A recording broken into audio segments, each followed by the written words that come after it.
যাকাত কোথায় কোথায় ব্যয় করবেন, কারে কারে দিবেন?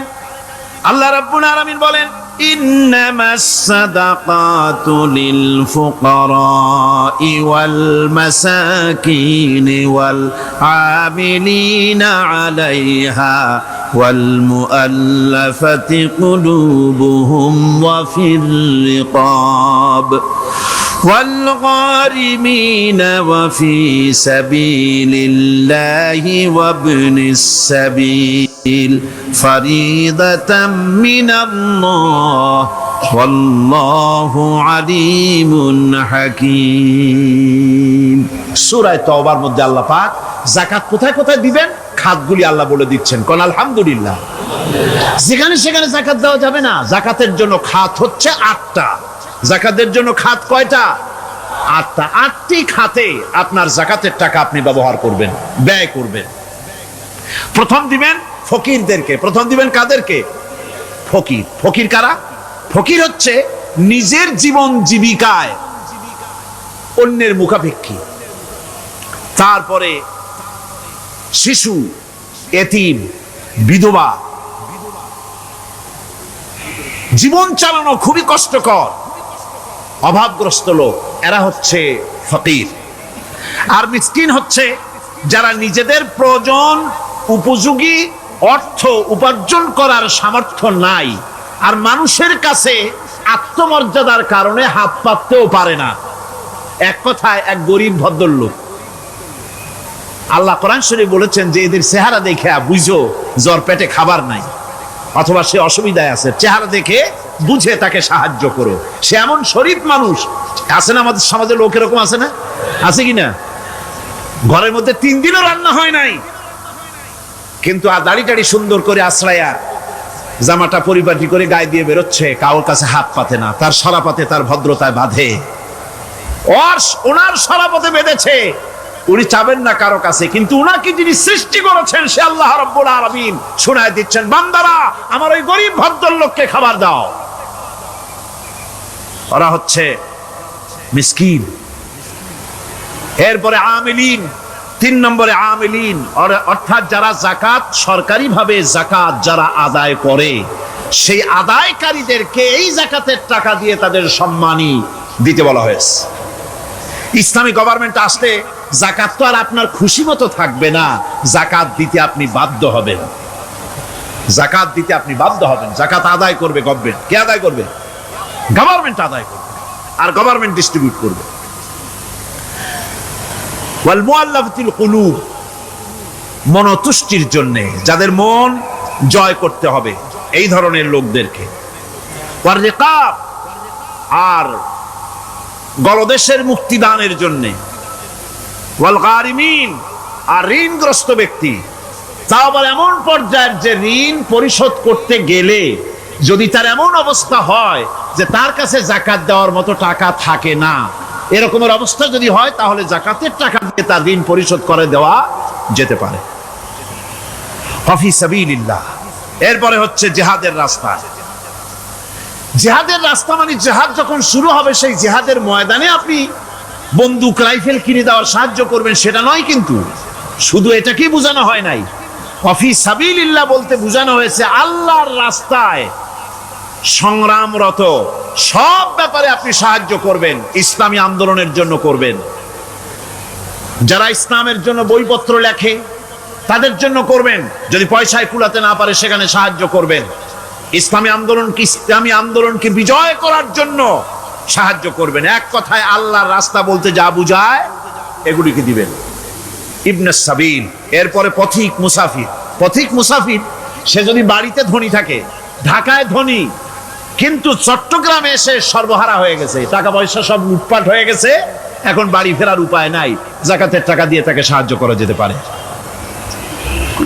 এই 8টি খাতে এভাবে যাকাত দেওয়ার জন্য আল্লাহ খাত সৃষ্টি করেছেন। কয়টা খাত হলো? 8টা খাত। কোরআনে কারীমের 3টি আয়াতে যাকাতের কথা এভাবে বলা হয়েছে। ইয়া আইয়ুহাল্লাযীনা আমানু আনফিকু মিন তাইয়্যিবাতি মা কাসাবতুম ওয়া মিম্মা আখরাজনা লাকুম মিনাল আরদ। হে ইমানদার লোকেরা, তোমরা যে সব পবিত্র অর্থ সম্পদ উপার্জন করো সেগুলি, এবং আমি জমিন থেকে তোমাদের যে ফসল দান করি, ফসল উৎপাদন করে দেই, তার থেকে তোমরা আল্লাহর পথে খরচ করো। এগুলো 1 নম্বর আয়াত।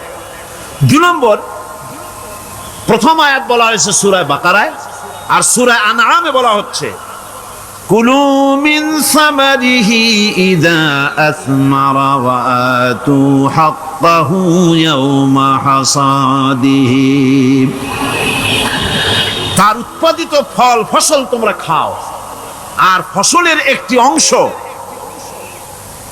ফসল কাটার দিনেই আল্লাহর হকটা, আল্লাহর অধিকারটা আদায় করে দাও। যেদিন তোমরা ফসল কাটবে সেদিনই এই অধিকারটা আদায় করে দাও। এই যে একটা ফরজ, এই ফরজটা মুসলমানেরা বেমালুম ভুলে গিয়েছে।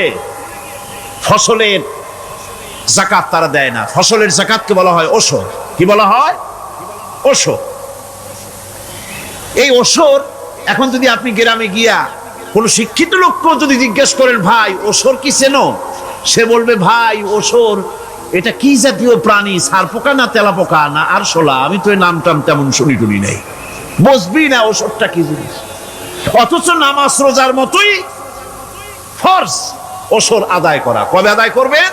যেদিন আপনি ফসল কাটবেন সেই দিনই ওশর আদায় করে দিবেন। পরিমাণটা কি হবে? পরিমাণ হবে আকাশের বৃষ্টির পানি দিয়ে,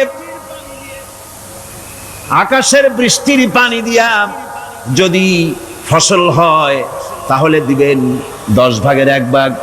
10 মণ যদি ধান হয়, গম হয়, ডাল হয়, 1 মণ আল্লাহর অধিকার আদায় করে দিবেন। অধিকারটা কার? আল্লাহ কি করবে দিয়ে? আল্লাহর অধিকার মানে গরিবের অধিকার, গরিবের হক। এই অধিকারটা আদায় করে দাও।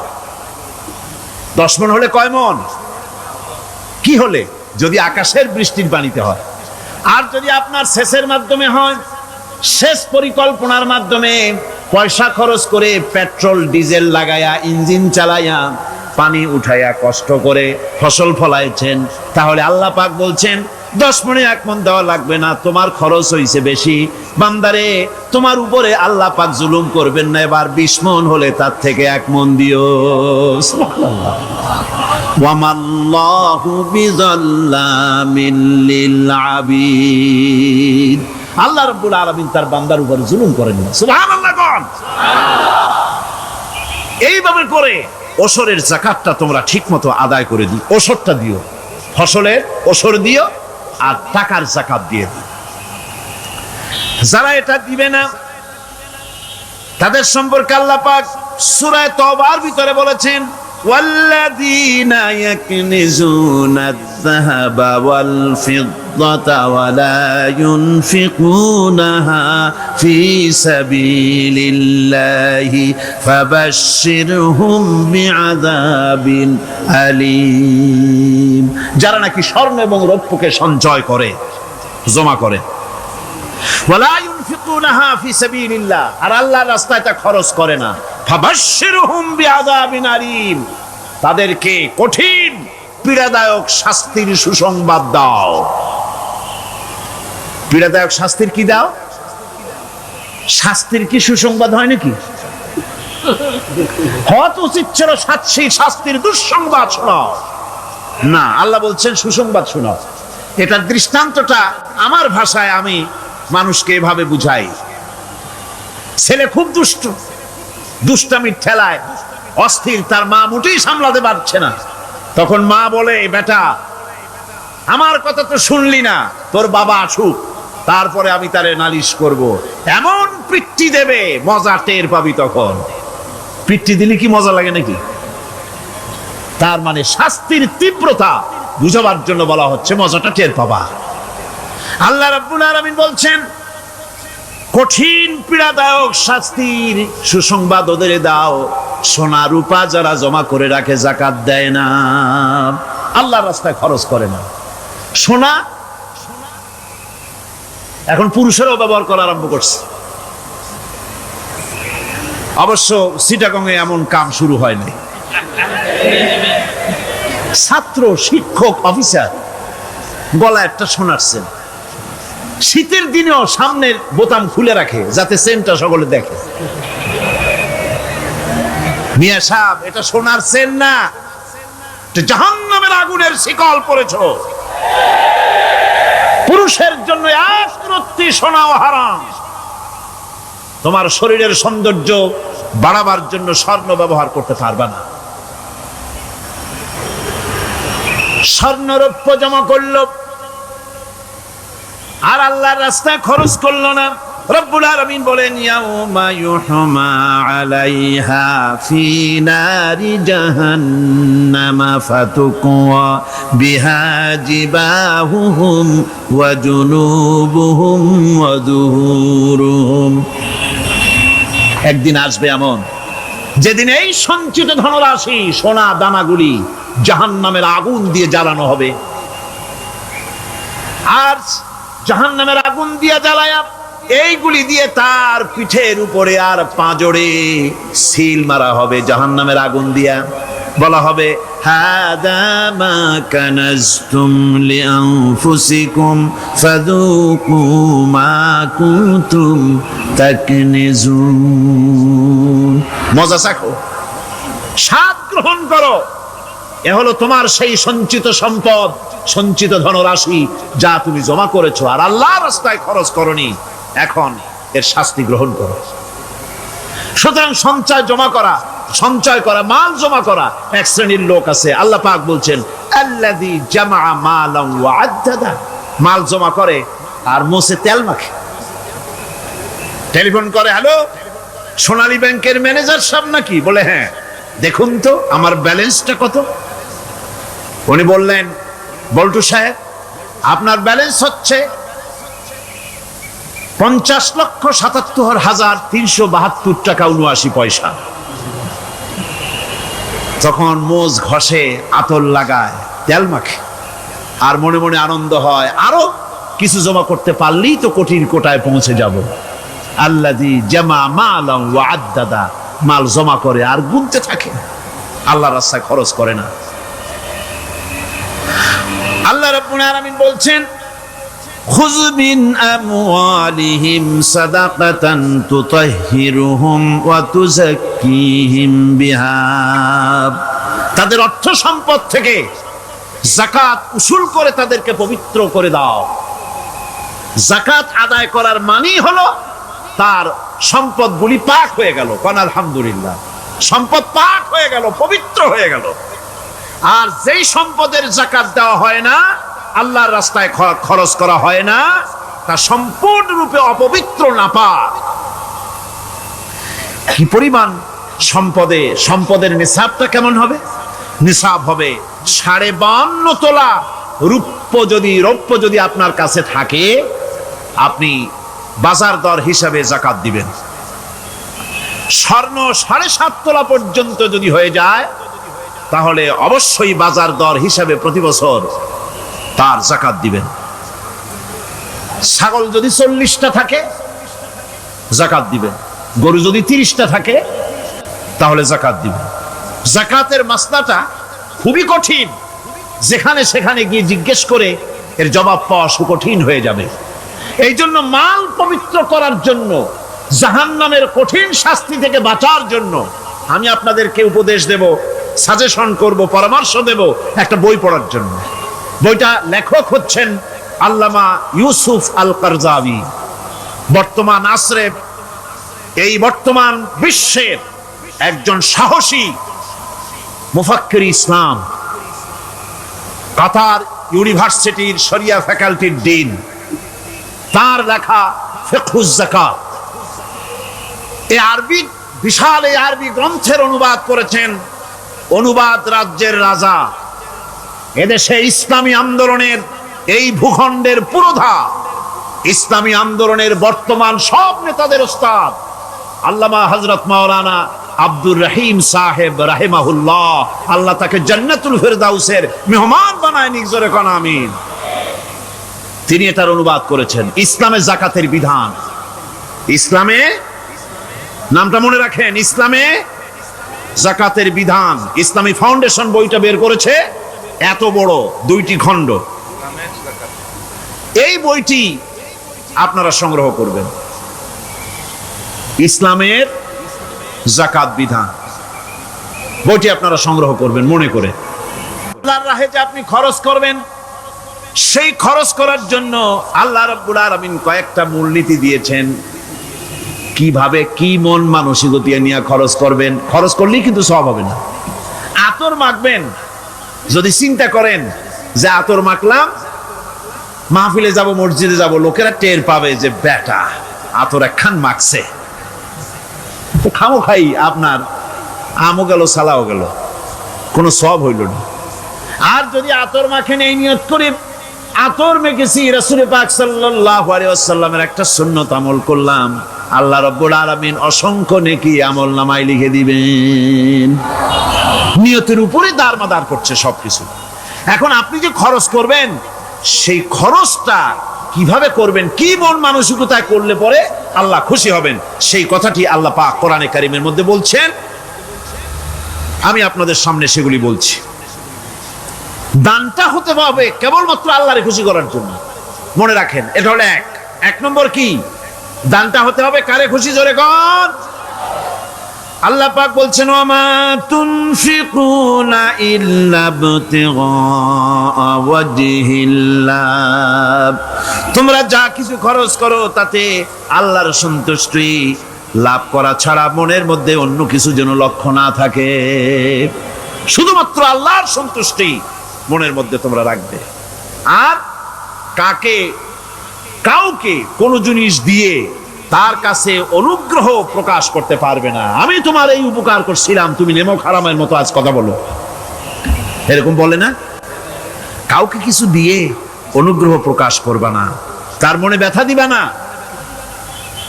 الذين ينفقون أموالهم في سبيل الله ثم لا يتبعون ما أنفقوا منا ولا أذى, যারা আল্লাহর পথে খরচ করে এবং খরচ করার পর নিজের অনুগ্রহ প্রকাশ করে না এবং কাউকেও মনোকষ্ট দেয় না, টাকা দিয়া খোটা দিল না, মনেও কষ্ট দিল না, তাদের জন্য পুরস্কারটা কি শুনুন।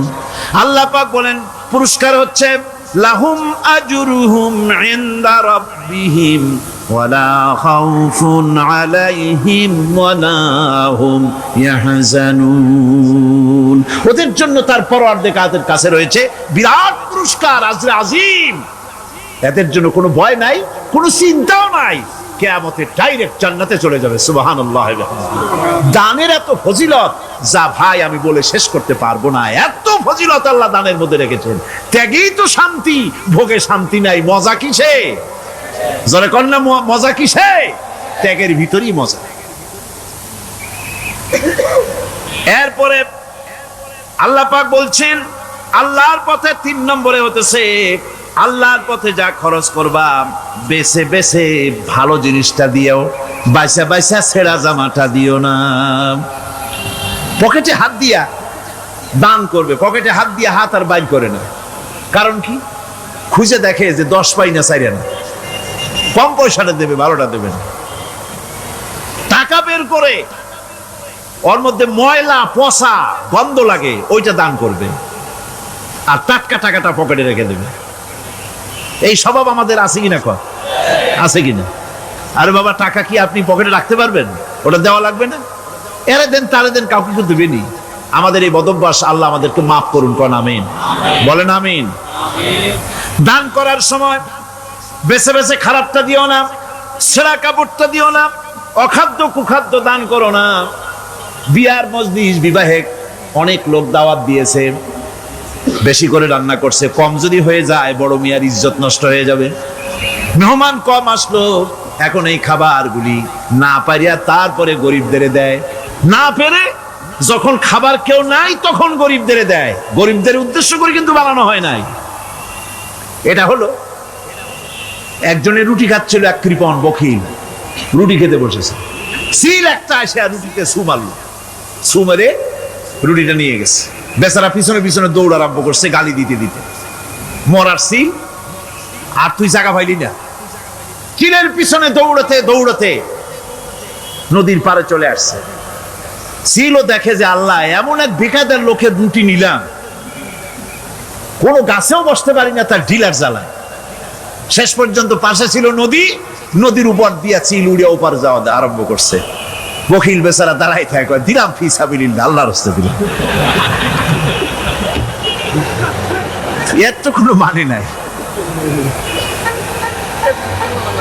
নিজে খেতে না পারে বাসি অখাদ্য কুখাদ্য এগুলি দিতে আল্লাহ পাক নিষেধ করেছেন। দিবা বাইসে বাইসে ভালো জিনিসটা, যেটা তোমার কাছে প্রিয় ওইটা দিও। তুমি যদি খারাপটা দাও তাহলে আল্লাহ তোমার দেবেন ওই মানের। কিয়ামত আছে না, কিয়ামত ওই মানের পাবা। আল্লাহ পাক বলছেন, ইয়া আইয়ুহাল্লাযীনা আমানু আনফিকু মিন তাইয়্যিবাতি মা কাসাবতুম ওয়া মিম্মা আখরাজনা লাকুম মিনাল আরদ। তোমরা যে উপার্জন করেছো, সেই উপার্জনে তোমাদের জন্য যা উপার্জন করেছো তাই, আর মাটি থেকে আমি যা তোমাদের জন্য দিয়েছি তার থেকে ভালো জিনিস, ভালো ভালো জিনিস আমার রাস্তায় খরচ করো। এটা কার অর্ডার? আল্লাহর অর্ডার। আর খরচ করার জন্য ওয়ালা তায়াম্মামুল খাবিসা মিনহু তুনফিকুন, খরচ করার জন্য বাইসা বাইসা খারাপগুলি জিনিসগুলি খুঁজে বেড়াইও না, ভালো জিনিসগুলি আমার রাস্তায় খরচ করো। আর যতদূর সম্ভব গোপনে দিও, যতদূর সম্ভব দান গোপনে করি। মানুষকে শুনায়ও না অমুক জায়গায় দিলাম, বা মানুষের দেখায় দেখা দিও না। কোন কোন শহর আছে কোরবানির সময় বিরাট গরু কেনা হয়, সেই গরুর গলায় মালা দিয়া তারপরে শহরে রাস্তায় রাস্তায় ঘুরানো হয়, অমুক মিয়া সাহেব এই গরুটা কোরবানি করবে। এরকম চিটাগংয়ে হয় না, অন্য অন্য জেলায় হয়। জি, এখানেই বেশি হয়। তাই আশ্চর্য কথা। তাহলে তো উচিত, এরকম যদি উদ্দেশ্য হয় তাহলে বড় মিয়া গরুর সাথে একসাথেই হাঁটা উচিত। লোকেরা বুঝুক কোন বড় মিয়া আর কোন বড় গরু। আপনি এটা করলেন কি জন্য? এই কাজটা তো নিন্দনীয় কাজ। আর প্রতিযোগিতামূলক কোরবানি করা, প্রতিযোগিতামূলক 35,000 টাকার গরু কোরবানি করা হলো, মানে নাই। মানুষকে শুনাইয়া, মানুষকে দেখাইয়া যদি করা হয় কোনো ফল পাওয়া যাবে না। আমার বন্ধুগণ, আল্লাহ রাব্বুল আলামিন বলছেন, মানুষকে দেখাবার জন্য দান সদকা করো না। ইন তুবদুস সাদাকাতি ফানি'ম্মা হিয়া ওয়া ইন তুখফুহা ওয়া তু'তুহাল ফুকারা ফাহুয়া খায়রুল লাকুম ওয়া ইউকাফিরু আনকুম মিন সাইয়্যাতিকুম। প্রকাশ্যভাবে খরচ করলে তা ভালো, আল্লাহ পাক বলছেন প্রকাশ্যভাবে খরচ করলে তা ভালো, কিন্তু গোপনে দান করা সবথেকে উত্তম। তবে প্রকাশ্যে দান করতে গিয়ে যদি এটা এই জন্য হয় যে আমি দিলে পরে আরো একজন উৎসাহিত হয়ে যাবে, সমাজ কল্যাণ পরিষদের এত বড় বিশাল মাহফিল, 16 লক্ষ টাকা খরচ হবে, দিলাম আমি 1 লাখ টাকা, এটা শুনাইয়া বলার পর আমার কথা শুনিয়া আরো যাদের টাকা আছে তারা হয়তো 2 লাখ দেবে, এই চিন্তা করে যদি তারগিবের জন্য, উৎসাহ প্রদানের জন্য, ইন্সপিরেশনের জন্য যদি হয়, এই নিয়ত হলে ক্ষতি নেই। কিন্তু সর্বাবস্থায় দানটা গোপন হয় ভালো। আল্লাহ পাক বলেন, গোপনে যদি তুমি দান করো তাহলে আমি রব্বুল আলামিন ওই গোপন দানের বিনিময় তোমার সমস্ত গোপনীয় গুনাহগুলি আমি রব্বুল আলামিন মাফ করে দেব। তোমার গোপন গুনাহগুলি মাফ করে দেব। 5 নম্বরে হচ্ছে নির্বোধ আর অজ্ঞ লোকদেরকে প্রয়োজনের অতিরিক্ত টাকা দিবা না। দেখেন ইসলামের কি সুন্দর বিধান। বোকা, নির্বোধ, অজ্ঞ আছে না সমাজে? তুমি মহব্বতে, আল্লাহর মহব্বতে ওর লাগে 500 টাকা দিয়ে দিলা 5,000 টাকা, এ তো সর্বনাশ করে ফেলাবে। সে তো খারাপ জায়গায় তা ব্যয় করবে। এই জন্য অজ্ঞ লোকদেরকে, নির্বোধ লোকদেরকে প্রয়োজনের অতিরিক্ত দিতে আল্লাহ নিষেধ করেছেন। তবে আল্লাহর ইচ্ছা হচ্ছে এই যে যত বড় পাপী হোক আর যত বড় খোদাদ্রোহী হোক না কেন, প্রত্যেকের খাওয়া, পড়া, শিক্ষা, চিকিৎসা গ্যারান্টি দিতে হবে। সুবহানাল্লাহ। কোন এর নাম তো আল্লাহ। এর নাম কি? আল্লাহ পাক, যার ভেতরে কোনো কার্পণ্যতা নাই। আল্লাহরে মানলেও আল্লাহ খাইতে দেন, না মানলেও দেন, সকলকেই দেন সমভাবে।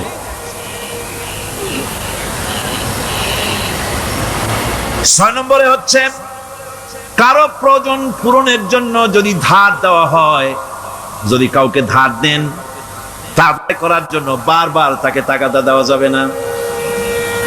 একথা শুনে যারা ঋণগ্রস্ত আছেন তারা আবার এই সুবিধাটা নিয়েন না। সামর্থ্য থাকতে যদি যার কাছ থেকে ধার এনেছেন তাকে যদি কষ্ট দেন, অবশ্যই আল্লাহর কাছে আসামি হতে হবে কিয়ামতের দিন, কোনো সন্দেহ নাই। আর যে ব্যক্তি ধার দিয়েছেন তিনি যদি বুঝতে পারেন যে এই লোকটি আসলেই নিয়ত ভালো কিন্তু দিতে পারতেছে না, তাহলে এমন লোককে বারবার টাকাটা দিতে আল্লাহ নিষেধ করেছেন। তাকে শরম দিও না, তাকে সময় দাও। وَإِنْ كَانَ ذُو عُسْرَةٍ فَنَذِرَةٌ إِلَى مَيْسَرَةٍ وَأَنْ تَصَدَّقُوا خَيْرٌ لَكُمْ إِنْ كُنْتُمْ تَعْلَمُونَ। ঋণগ্রস্ত ব্যক্তির আর্থিক অবস্থা খারাপ হলে সচ্ছল হওয়া পর্যন্ত তাকে সময় দাও। আর তাকে যদি ক্ষমা করে দিতে পারো সেটা তো অনেক ভালো কথা, আল্লাহ তোমার প্রতি রহম করবেন। যদি ক্ষমার তাকে যদি সে দিতেই পারবে না এমন অবস্থা যদি হয়, তাহলে তাকে তুমি ক্ষমা করে দিও। কিছু সংখ্যক লোক আছে যারা ধার নিয়ে আসলেই ফাঁকি দিতে চায়, আছেন এমন সমাজে না? নাই?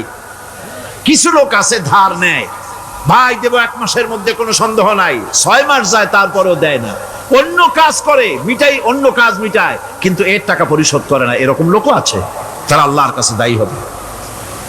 একবার পত্রিকায় দেখেছিলাম কার বাড়িতে কার্টুন দিয়েছে, বাড়িতে বিরাট সাইনবোর্ড লাগাইছে, কুকুর হইতে সাবধান। তার বন্ধু বলছে, ভাই তুমি কুকুর কিনলে কবে? কয় যে না, কুকুর কিনি নাই, সাইনবোর্ড লাগাইছি পাওনাদারদেরকে ঠেকাবার জন্য, যাতে সহজে বাড়ির মধ্যে না ঢোকে। তো এই চালাকিটা আর কেউ বুঝুক আর না বুঝুক, আল্লাহ পাক তো খুব ভালো করেই বোঝেন। 7 নম্বরের কথা হলো দান করার ব্যাপারে, যে আপনি দান করতে করতে যা আছে সব ফতুর করে ফেলাবেন, এটা কিন্তু ইসলাম চায় না। আপনার সন্তান সন্ততিকে বঞ্চিত করে, স্ত্রী পুত্রকে বঞ্চিত করে সমানে দান করবেন, ঘরে না খেয়ে থাকবেন, এই অবস্থা যেন না হয়। খরচ করবেন কি? আল্লাহ পাক বলছেন, وَيَسْأَلُونَكَ مَاذَا يُنْفِقُونَ قُلِ الْعَفْوَ। নবী আপনাকে প্রশ্ন করা হয় কি খরচ করব? আপনি বলুন প্রয়োজনের অতিরিক্ত জিনিস যেটা আছে সেটাই আল্লাহর জন্য খরচ করে দাও। তোমার প্রয়োজন যখন মিটে গেছে, ব্যাংকের মধ্যে অসংখ্য টাকা জমা রাখা খালি গুনতেছে বসে বসে, তা না করে অভাবগ্রস্ত মানুষদের প্রয়োজন মিটাও। খরচ করার ভিতরে আর খরচ না করার ভিতরে ভারসাম্য রক্ষা করতে হবে। ولا تجعل يدك مغلولة إلى عنقك ولا تبسطها كل البسط فتقعد ملوما محسورا। তোমাদের দানের হাত গুটায় একেবারে গলার সাথে বেঁধে রেখো না, আবার এমন বেশি ছেড়েও দিও না, কারণ এর ফলে তোমাকে অনুতপ্ত হওয়া লাগতে পারে, কার্পণ্যতাও না হয়, আর দিন জমের মতো দিয়ে আর সব ফতুরু না হয়ে যাও। দুটোর মধ্যে ব্যালেন্স হতে হবে। আর 8 নম্বরে কথা হচ্ছে এই যে এই দানের উপযুক্ত কারা। আপনি তো যাকাত দিবেন কাদের, সে কথা আল্লাহ বলে দিয়েছেন, আগে বলা হয়েছে না?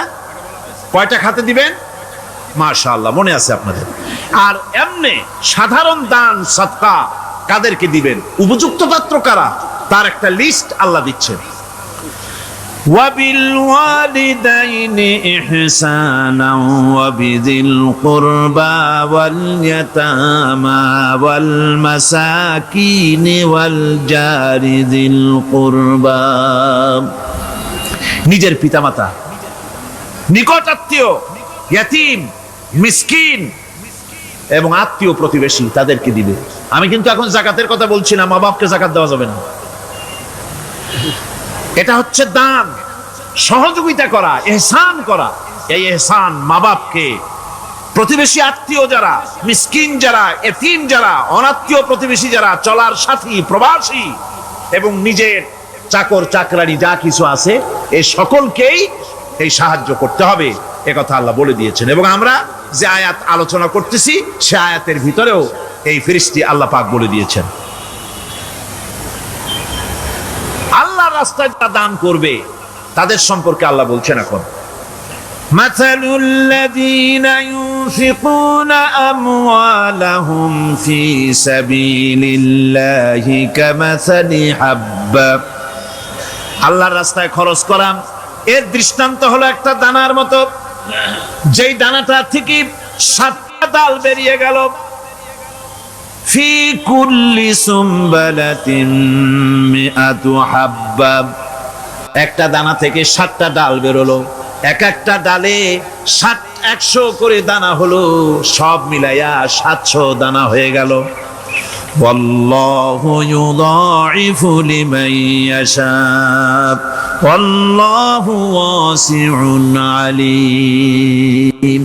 আল্লাহ পাক বলেন, এই পৃথিবীতে একটা দানায় 700 দানা যে আল্লাহ রাব্বুল আলামিন তোমার হাতে ধরায় দিলেন, সে আল্লাহ পাকের ব্যাংকে যদি টাকা জমা রাখো, আল্লাহর রাস্তায় যদি খরচ করো, 700 গুণ বাড়াইয়া আল্লাহ তোমার হাতে ধরাইয়া দিবেন। আল্লাহু ইউদাইফু লিমান ইয়াশা, আর আল্লাহ ইচ্ছে করলে এর থেকেও বেশি তোমাকে দান করবেন। সুবহানাল্লাহ, কোন জোরে। আর এই দান করতে হবে মরার আগে। কোন সময় দেবেন কোন? আমার দেশে বহু মুসলমান আছে যারা বলে, হুজুর আসি আপনাদের পেছনে, যা বলেন আসি, জীবন দিয়া দেব। এরা খুব চালাক, জীবন দিতে চায়, মাল দিতে চায় না। আল্লাহ তো আগে জীবন চায় নাই, আল্লাহ আগে কি চেয়েছেন? কোন আল্লাহ আগে কি চেয়েছেন? আল্লাহ চেয়েছেন মাল। وَتُجَاهِدُونَ فِي سَبِيلِ اللَّهِ بِأَمْوَالِكُمْ وَأَنفُسِكُمْ। আল্লাহ পাক বলেন, জিহাদ করো আমার রাস্তায় মাল দিয়ে আর জান দিয়ে। মাল দাও আগে, মাল না দিয়া যদি আগে মরে যাও, মালটা তো থেকেই গেল। সুতরাং মাল আগে আমার রাস্তায় দাও। দেবা কখন? মরার আগে দাও। وَأَنفِقُوا مِمَّا رَزَقْنَاكُم مِّن قَبْلِ أَن يَأْتِيَ أَحَدَكُمُ الْمَوْتُ। আমার রাস্তায় খরচ করো মৃত্যু আসার আগে। فَيَقُولَ رَبِّ لَوْلَا أَخَّرْتَنِي إِلَى أَجَلٍ قَرِيبٍ। যদি মরার আগে না দাও, মৃত্যুর সময়, মৃত্যু যখন এসে গেল, সেই সময় যদি বলো, অনুশোচনা যদি করো, আহারে যদি আমি সময় পাইতাম, একটু খানিক যদি সময় দিতে, আল্লাহ একটু সময় আমারে যদি দাও, ফাসাদদাকা ওয়া আকুম মিনাস সালিহিন। দান সদকা করব, সব আল্লাহর রাস্তায় দিয়ে দেব, আর আমি সালেহ বান্দাদের মধ্যে শামিল হয়ে যাব। আল্লাহ একটু সময় আমারে দাও। আল্লাহ পাক বলছেন, ওয়ালাই ইউআখিরাল্লাহু নাফসান ইযা জাআ আজালুহা আল্লাহু খাবীরুম বিমা তা'মালুন। মৃত্যুর নির্ধারিত সময় আসলে 1 সেকেন্ড আগে পাশে করা হবে না। সুতরাং মৃত্যুর আগে খরচ করো। আপনি মনে করবেন যে আপনি মরে গেলে পরে আপনার ছেলে মেয়ে আপনার জন্য করবে, খরচ করবে। হ্যাঁ করবে, ঠিক। মরার পরে কুলখানির পরে 40, তারপরে শেষ। এরপর আর করবে। আপনার ছেলে মেয়ে যে আপনার জন্য করবে তার প্রমাণ তো আপনি নিজে। আপনি আপনার ছেলের মেয়ের জন্য কি করেছেন? আপনার মা বাবার জন্য কি করছেন? আপনার মা বাবার জন্য যদি আপনি কিছু না করে থাকেন, আপনার ছেলে মেয়ে আপনার জন্য করবে না। সুতরাং নিজের কাজ নিজে করেন। আপনার পিঠ যদি চুলকায়, আর নাতিরে যদি বলেন, নাতি পিঠটা চুলকায় দাও, সে যে জায়গা চুলকাবে আপনি করবেন উত্তর দিকে, সে উত্তর দিকে, আর দক্ষিণ দিকে, উপরে, নিচে, পিঠে, পাশার কাছে, যে জায়গায় আঙ্গুল দেবে আপনি করবেন ওখানে না, আবার আরেকটু উপরে দাও, আরেকটু পাশে দাও, জায়গা মতো পড়বেই না। আর কষ্ট করে নিজের হাতটা যদি পৌঁছাইতে পারেন জায়গা মতো পড়ে, একবার চুলকানি মারলেই চুলকানি শেষ, ঠিক কিনা?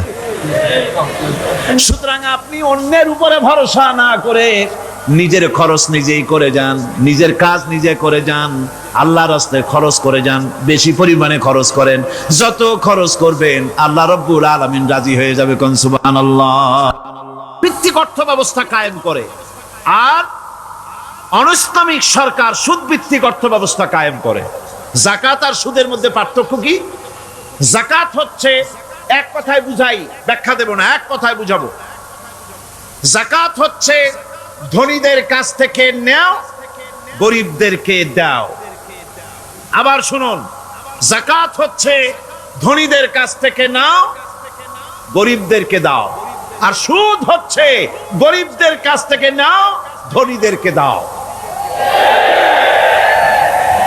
টাকায় টাকা টানে, একজনে শুনছিল টাকায় টাকা টানে, সে মনে করলো কেমনে টাকায় টাকা টানে। তারপরে সে এক ব্যাংকের সামনে গিয়ে অনেক টাকার মধ্যে নিজের একটা টাকা ছুঁড়ে মেরেছে।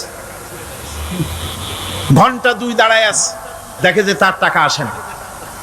তখন ব্যাংকের দারোয়ান এসে পিছন থেকে গলাটা ঠেসে ধরছে, বেটা তুমি চোর নাকি, না হাইজ্যাকার, না মাস্তান, না সাদাবাজ? কয় যে না, আমি এর কোনোটাই না। তাহলে এই পজিশন নিয়ে দেখতেছো কি? কয় যে আমি শুনছিলাম টাকায় টাকা টানে, সেজন্য আমার পকেটে একটা টাকা ছিল, ওই যে ক্যাশিয়ার টাকাগুলি গুনতেছে ওইখানে মারলাম, দেখিনি টাকা, আমার টাকায় কিছু টাকা টাইনে আনে। এতক্ষণ দাঁড়ানো, আমার টাকা তো টানলই না, আমার যে একটা টাকা তাও আসে না। দারোয়ান বলছে, বেটা তুমি ঠিকই শুনেছো, টাকায় টাকা ঠিকই টানে, ওই অনেকগুলা টাকা তোমার একটা টাকারে এমন ভাবে টাইনিয়া ধরছে, বাইরে আবার উপায় নাই। সুদভিত্তিক অর্থ ব্যবস্থায় গরিবরা এভাবে শোষিত হয়। শোষিত হয় কারা? গরিবরা। সিনেমা কারা বানায়? ধনীরা। শোষিত হয় কারা? গরিবরা। লক্ষ্য করেন, তাকান, আল্লাহর কথা কত বাস্তব। ধনীরা সিনেমা বানায়, শোষিত হচ্ছে গরিবেরা। রিক্সা চালায়, ঠেলা গাড়ি চালায়, মাথার ঘাম পায়ে ফেলেছে, পরিশ্রান্ত হয়েছে, বিকাল বেলায় সেই টাকা নিয়ে যাচ্ছে বাজার করতে। সিনেমা হলের সামনে যায় দেখে সর্বনাশ, যুবক একটা যুবতীর জড়ায় ধরছে 2 হাত দিয়া, নিচে লেখা কি যে প্রেম আর কত যে জ্বালা। বেচারা গরিব মানুষ মাথা গরম হয়ে গেছে এটা দেখিয়া, যে বাইরে যদি এত জ্বালা, ভিতরে না জানি কত মজা। যে টাকা দিয়ে চাউল কিনতো, সেই টাকা দিয়া টিকিট কিনে সিনেমায় ঢুকলো। এর মাথা ঘামানো পয়সাগুলি পাইলো কে? বড় লোকই পেল। বড় লোকেরা ব্যাংকে টাকা রাখে, গরিব মানুষেরা ব্যাংক থেকে টাকা লোন নেয়। কৃষি লোন নিল, গরু কিনলো, বীজ কিনলো, সার কিনলো। আকাশ থেকে বৃষ্টি হলো না, অনাবৃষ্টি, অতিবৃষ্টি, খরার কারণে ফসল হলো না। ব্যাংক কি তার লোন মাফ করবে? তার সুদ মাফ করবে? শেষ পর্যন্ত গরুটা বেচা, মায়ের হাতের, বউর হাতের শেষ চুড়ি গাছা বিক্রি করে লোন পরিশোধ করলো। বড় লোকের টাকা ওখানে ছিল, ওই টাকায় আরো টাকা গিয়ে জমলো, আর গরিব ফতুর হয়ে গেল। এই জন্য আল্লাহ পাক বলেছেন, সুদ হচ্ছে ওয়াহাল্লাল্লাহুল বায়া ওয়া হাররামা রিবা। আল্লাহ পাক ব্যবসাকে করেছে হালাল, সুদকে করেছেন হারাম। এই সুদের মধ্যে 70টি গুনাহ, তার ছোট্ট গুনাহ হলো নিজের মায়ের সাথে জিনা করা। জোরে কোন নাউজুবিল্লাহ। মায়ের সাথে জিনা করার চাইতেও নিকৃষ্ট, এটা হলো ছোট গুনাহ। টের পাইছেন? এটাই হলো ছোট গুনাহ। তাহলে বড় গুনাহ কি? বড় গুনাহ হচ্ছে আল্লাহ আর তার রাসূলের সাথে যুদ্ধ করা। নাউজুবিল্লাহ পড়ে। সুতরাং এই সুদভিত্তিক অর্থ ব্যবস্থার, এই সুদভিত্তিক অর্থ ব্যবস্থাকে নির্মূল করে দিয়ে ইসলাম যাকাত ভিত্তিক অর্থ ব্যবস্থা কায়েম করেছিল, যার ফলে মানুষ খেয়ে পরে সুখে শান্তিতে বসবাস করেছে। চুরি নাই, ডাকাতি নাই, জেনা নাই, ব্যভিচার নাই, হত্যা নাই, ধর্ষণ নাই। এমন এক সময় এসেছিল, কোরআনে কারিমের বরকতে, যাকাত ভিত্তিক অর্থনীতির বরকতে এমন এক সময় এসেছিল, ময়দানে ঢোল পিটানো হতো বাজারে বাজারে, যাকাত কে নেবে, যাকাত কে নেবে, যাকাত কে নেবে। একজন মানুষও খুঁজে পাওয়া যায় নাই যে বলবে যাকাত আমার দরকার। গল্প করলাম? এটা কি গল্প? এটা বাস্তব। হযরতে ওমর বিন আব্দুল আজিজ রাহমাতুল্লাহ আলাইহির জামানায় সদকার টাকা নিয়ে 3টি দিন একজন ঘুরেছেন গ্রামে গ্রামে, ময়দানে ময়দানে। একটা গরিব খুঁজতেছেন, সদকার টাকা দেবে, গরিব খুঁজে পাওয়া যায় না। ক্লান্ত শ্রান্ত হয়ে মরুদ্যানের ভিতরে আরাম করতেছেন, এমন সেখানে আর একটা লোক আসছে, ধুলা মলিন বড় একটা বস্কা তার সাথে। এই লোকটি তার কাছে গিয়ে বলছে, ভাই আল্লাহ আপনারে আমারে মিলাই দিছে, 3 দিন পর্যন্ত ঘুরেছি কিছু সদকার টাকা নিয়ে, এত বড় দেশের এত জায়গা ঘুরলাম, একটা গরিব পাই নাই যে তারে দেব, আল্লাহ আপনারে মিলাই দিছে, নেন এই টাকাগুলা। কয় যে তোমার মাথা খারাপ না স্কুল উঠিলা? তুমি কি মনে করছো আমার এই বস্কার মধ্যে ছেঁড়া খাতা? তোমার টুপলায় যে টাকা আছে আমার বস্তায় তার থেকে অনেক বেশি টাকা আছে। তুমি ঘুরতেছো 3 দিন, আমি ঘুরতেছি সপ্তাহকাল, একটা ভিক্ষুক পাই নাই। এটা কিসের বরকতে? ইসলামী অর্থনীতির বরকতে। যখন কিসের বরকতে? কপাল পোড়া জাতি, কপাল পোড়া জাতি। সেই বরকতপূর্ণ সমাজ ব্যবস্থার দিকে না গিয়ে কোন নেতা কোন নেত্রী কি কইল সেদিকে দৌড়ায়, সেদিকেই দৌড়ায় পাগলের মতো। হেমিলেনের বংশীবাদক বাঁশি বাজায় চললো, আর ইঁদুর বাঁদর সব পিছনে ছুটলো। এর কোনো মানে হয় না। যাকাত হচ্ছে পবিত্র করে দেওয়া। নামাজের পর ইসলামের সবচাইতে গুরুত্বপূর্ণ ব্যাপার হলো নামাজ। নামাজের পরেই গুরুত্বপূর্ণ ব্যাপার হচ্ছে যাকাত। আর ইবাদতের বেলায় সাধারণত নামাজের পরে আমরা রোজা বলি, নামাজ রোজা, কিন্তু আসল কথা হচ্ছে নামাজের পরেই যাকাত। কোরআনে কারিমে এভাবেই বলা হয়েছে। নামাজ এবং যাকাত এই দুটি জিনিস হচ্ছে ইসলামের প্রধান স্তম্ভ। ইসলামী রাষ্ট্র যদি হয়, যদি দেশটা ইসলামী রাষ্ট্র হয়ে যায়, তাহলে মুমিনরা যদি ক্ষমতায় আসে তাহলে কি কাজ করবে? আল্লাহ রাব্বুল আলামিন কোরআনে কারীমের মধ্যে বলেছেন, আল্লাযীনা ইম্মাক্কান্নাহুম ফিল আরদি আকামুস সালাত ওয়া আতাউজ যাকাত। আমার মুমিন বান্দারা যদি ক্ষমতায় আসে, মুমিনরা যদি ক্ষমতা পায়, তাহলে 4খানা কাজ করবে। কয়খান কাজ? জোরে চিল্লায় কোন কয়খান? প্রথম কাজ, ক্ষমতায় এসেই নামাজ প্রতিষ্ঠা করবে। প্রথম কাজ কি? নামাজ প্রতিষ্ঠা করবে। সে নামাজের কথা বলবো কালকে। 2 নম্বরের কাজ হলো যাকাত আদায় করবে। 2 নম্বরের কাজ কি? যাকাত আদায় করবে। যাকাত বোর্ড গঠন করবে না, যাকাত আদায় করবে। যে সরকার নামাজ প্রতিষ্ঠা করে না, সে সরকারের যাকাত বোর্ড করে যাকাত আদায় করার অধিকার থাকার কথা নয়। সুবিধাবাদ জিন্দাবাদ দিলে তো চলবে না। যাকাতের টাকা নিয়ে করেন কল্যাণমূলক কাজ, কিন্তু আল্লাহর হুকুম তো সেরকম না। আল্লাহর প্রথম হুকুম হলো নামাজ প্রতিষ্ঠা করতে হবে, তারপরে যাকাত আদায় করতে হবে। কোরআন শরীফ খোলার সাথে সাথে যে জিনিসটা নজরে পড়ে সেটা কি? কোরআনে কারীম খোলার সঙ্গে সঙ্গে যে জিনিসটি নজর পড়ে তা হলো আলিফ লাম মিম যালিকাল কিতাবু লা রাইবা ফীহি হুদাল লিল মুত্তাকিন আল্লাযীনা ইউমিনুনা বিল গায়বি ওয়া ইউকিমুনাস সালাতা ওয়া মিম্মা রাযাকনাহুম ইউনফিকুন। এই কিতাবের মধ্যে কোনো সন্দেহ নাই, মুত্তাকিনদের জন্য কিতাব হেদায়েত, হেদায়েতের জন্য এসেছে। আর মুত্তাকি হচ্ছে তারা যারা নাকি গায়েবের প্রতি ঈমান আনে, অদৃশ্যকে বিশ্বাস করে, নামাজকে প্রতিষ্ঠা করে, আর আমি যে রিজিক দিয়েছি তার দ্বারা আমার রাস্তায় খরচ করে। ইসলাম নামাজের পরই যাকাতের জায়গাটা দিয়েছে। যেখানেই আছে আকিমুস সালাত, সেখানেই আছে ওয়াতুজ যাকাত। দেখছেন কি ধরনের একটা মিল? যেখানেই নামাজ প্রতিষ্ঠা করো সেখানে যাকাত আদায় করো। তার মানে হলো নামাজ সঠিকভাবে প্রতিষ্ঠা হতেই পারে না যাকাত ভিত্তিক অর্থ ব্যবস্থা পরিচালিত হওয়া ছাড়া।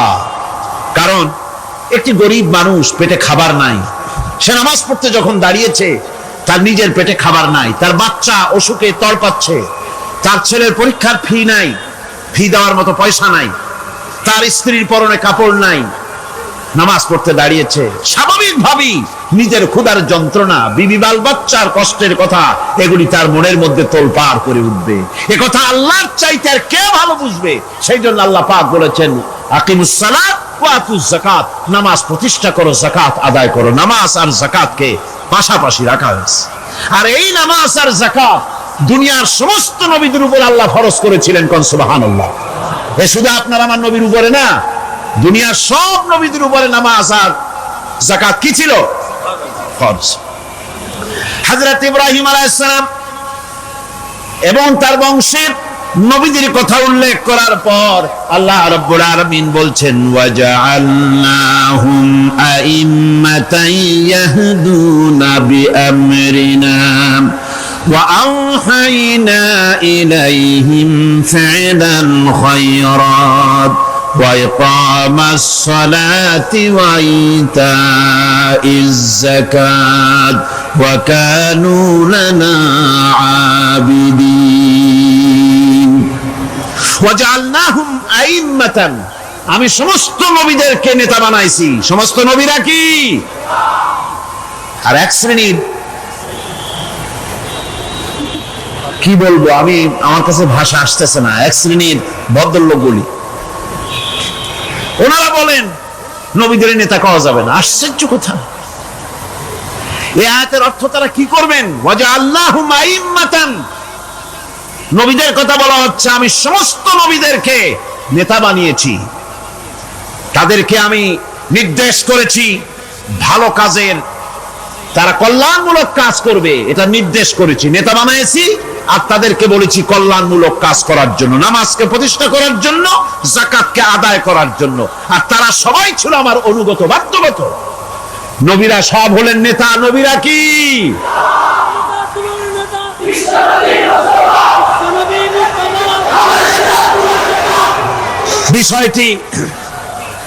বিষয়টি ওনারা বুঝতে চান না, বিষয়টি ওনারা বুঝতে চান না, তাই নবীকে ওনারা নেতা বলতে চান না।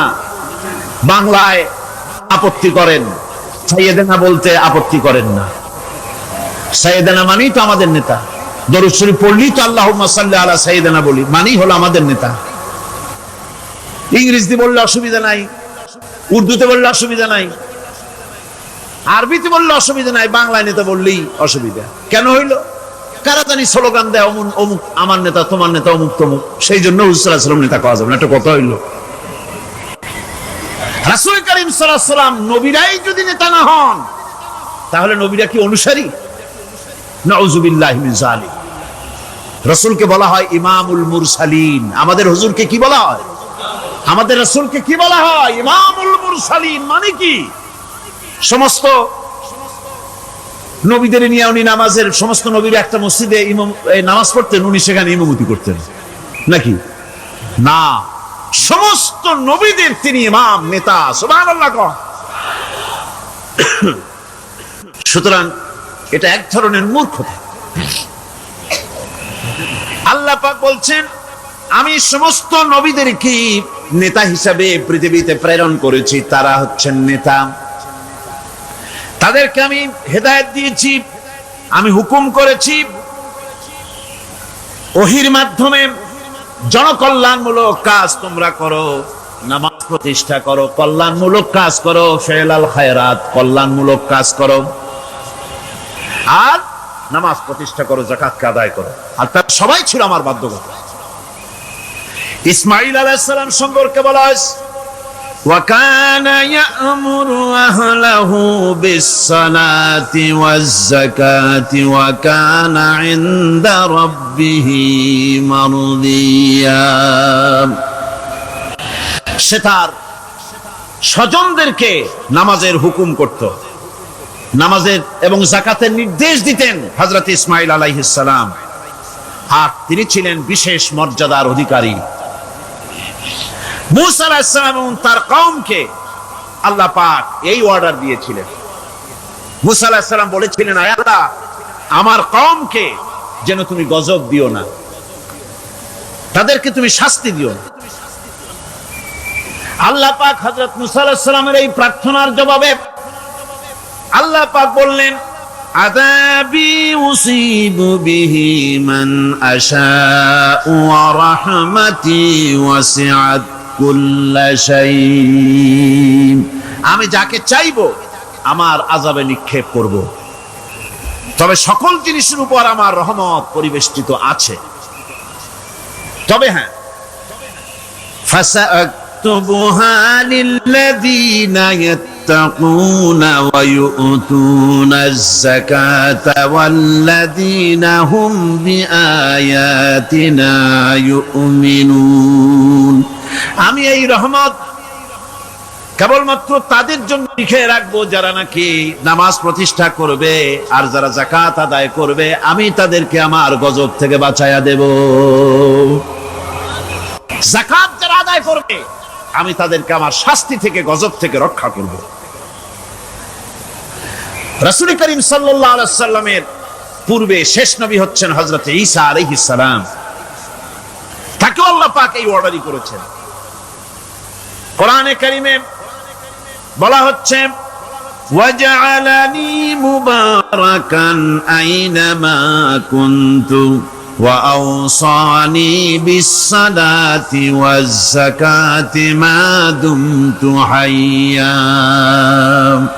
আমি যেখানেই থাকি না কেন আমাকে অর্ডার করা হয়েছে যতদিন বেঁচে থাকবো আমি ততদিন যেন আমি নামাজ আদায় করি আর যাকাত দেই।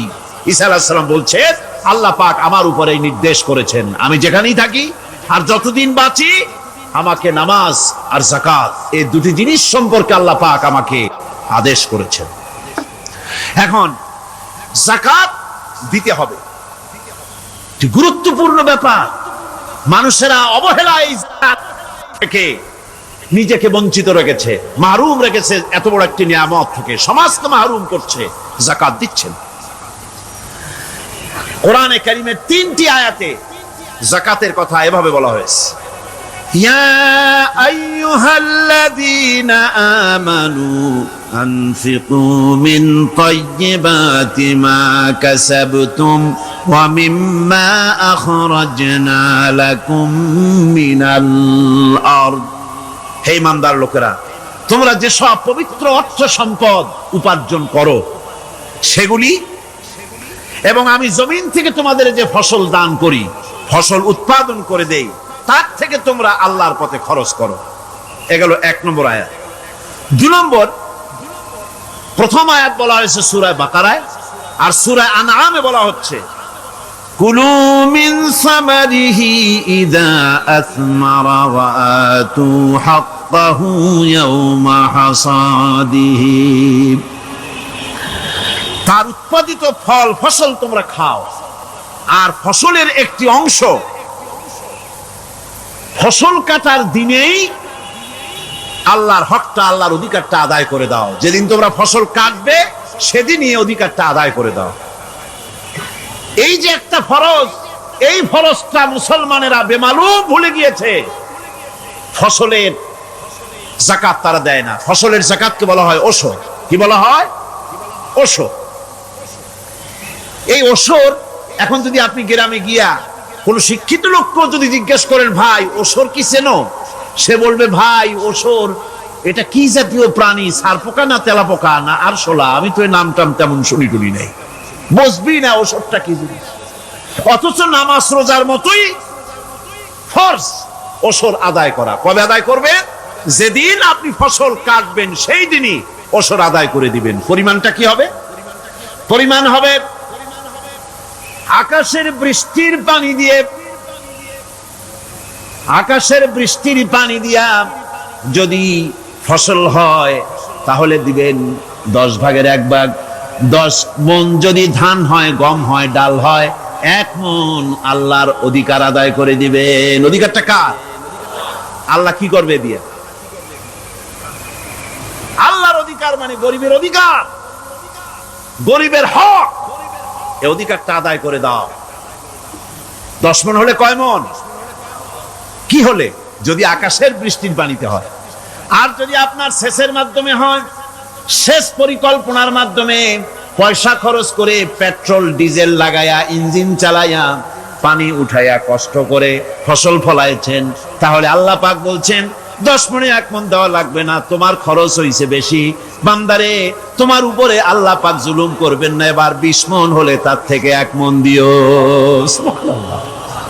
ওয়ামাল্লাহু বিযাল্লামিল লিল আবিদ। আল্লাহ রাব্বুল আলামিন তার বান্দার উপরে জুলুম করেন না। সুবহানাল্লাহ। এইভাবে করে ওসরের যাকাতটা তোমরা ঠিকমতো আদায় করে দিও। ওসরটা দিও, ফসলের ওসর দিও, আর টাকার যাকাত দিয়ে দিও।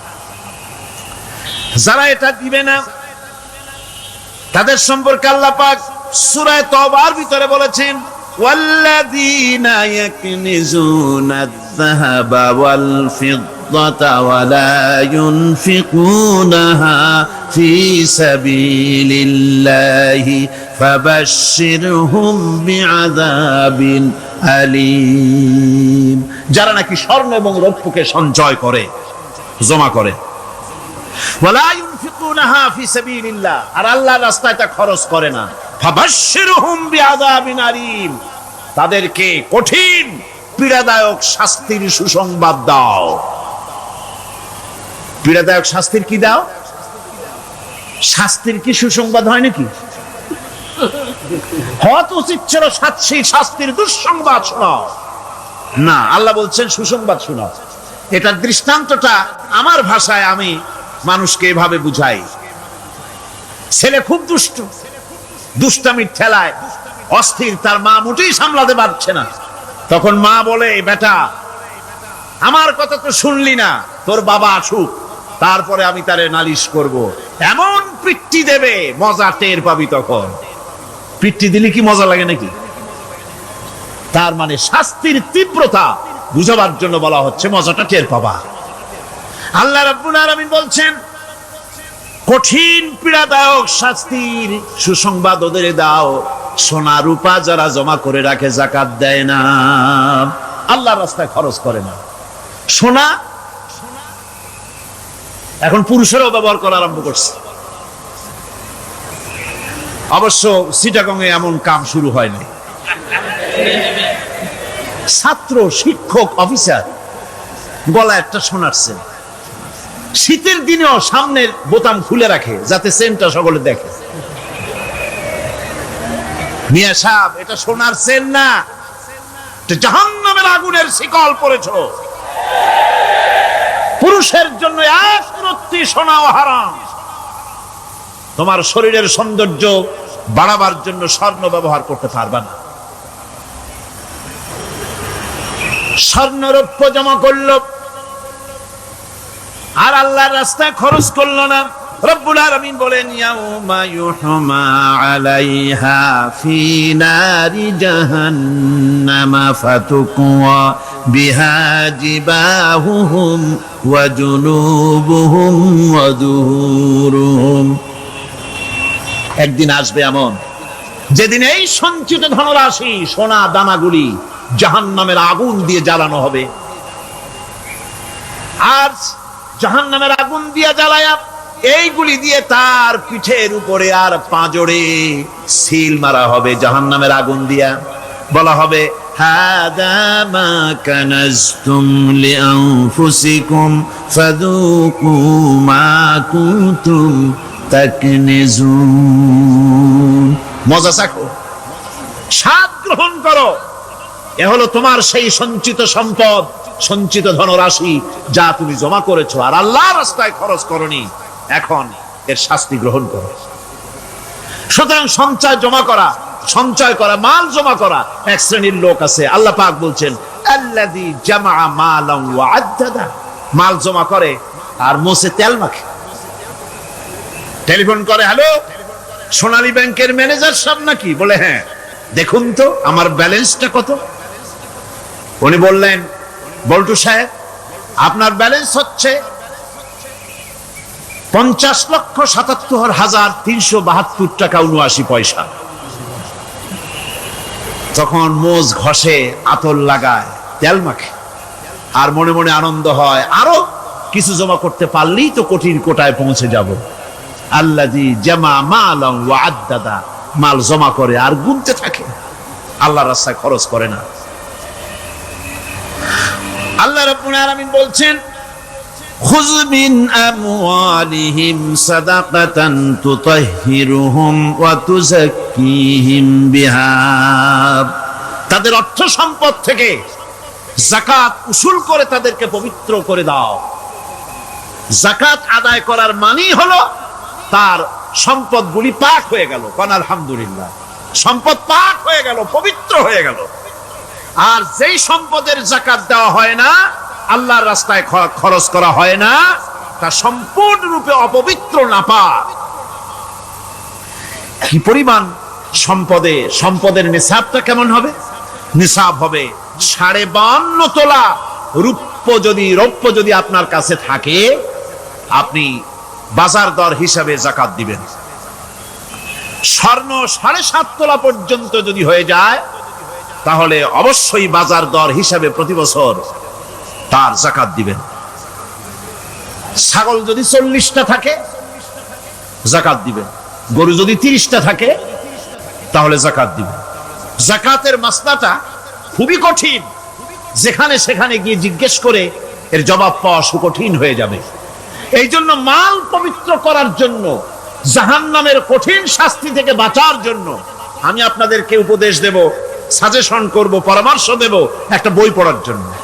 বইটা লেখক হচ্ছেন আল্লামা ইউসুফ আল কারজাবী। বর্তমান আসরে, এই বর্তমান বিশ্বের একজন সাহসী মুফাক্কির ইসলাম, কাতার ইউনিভার্সিটির শরিয়া ফ্যাকাল্টির ডিন। তার লেখা ফিকহুজ যাকাত, এই আরবি, বিশাল এই আরবি গ্রন্থের অনুবাদ করেছেন অনুবাদ রাজ্যের রাজা, এদেশে ইসলামী আন্দোলনের, এই ভূখণ্ডের পুরোধা ইসলামী আন্দোলনের বর্তমান সব নেতাদের ওস্তাদ আল্লামা হযরত মাওলানা আব্দুর রহিম সাহেব রাহিমাহুল্লাহ, আল্লাহ তাকে জান্নাতুল ফেরদাউসের মেহমান বানায় নিক, জোরে কোন আমিন। তিনি এটার অনুবাদ করেছেন, ইসলামে যাকাতের বিধান। ইসলামে, নামটা মনে রাখেন, ইসলামে যাকাতের বিধান। ইসলামী ফাউন্ডেশন বইটা বের করেছে, এত বড় 2টি খণ্ড। এই বইটি আপনারা সংগ্রহ করবেন, ইসলামের যাকাত বিধান, বইটি আপনারা সংগ্রহ করবেন মনে করে। এখন যাকাতের নিসাব আমি বললাম, এবার বলবো যাকাতের খাত। আমি যা বলতেছি এগুলি আমার বানানো নাকি? আল্লাহর কথা বলছি। কার কথা? আল্লাহর। যাকাত কোথায় কোথায় ব্যয় করবেন, কারে কারে দিবেন?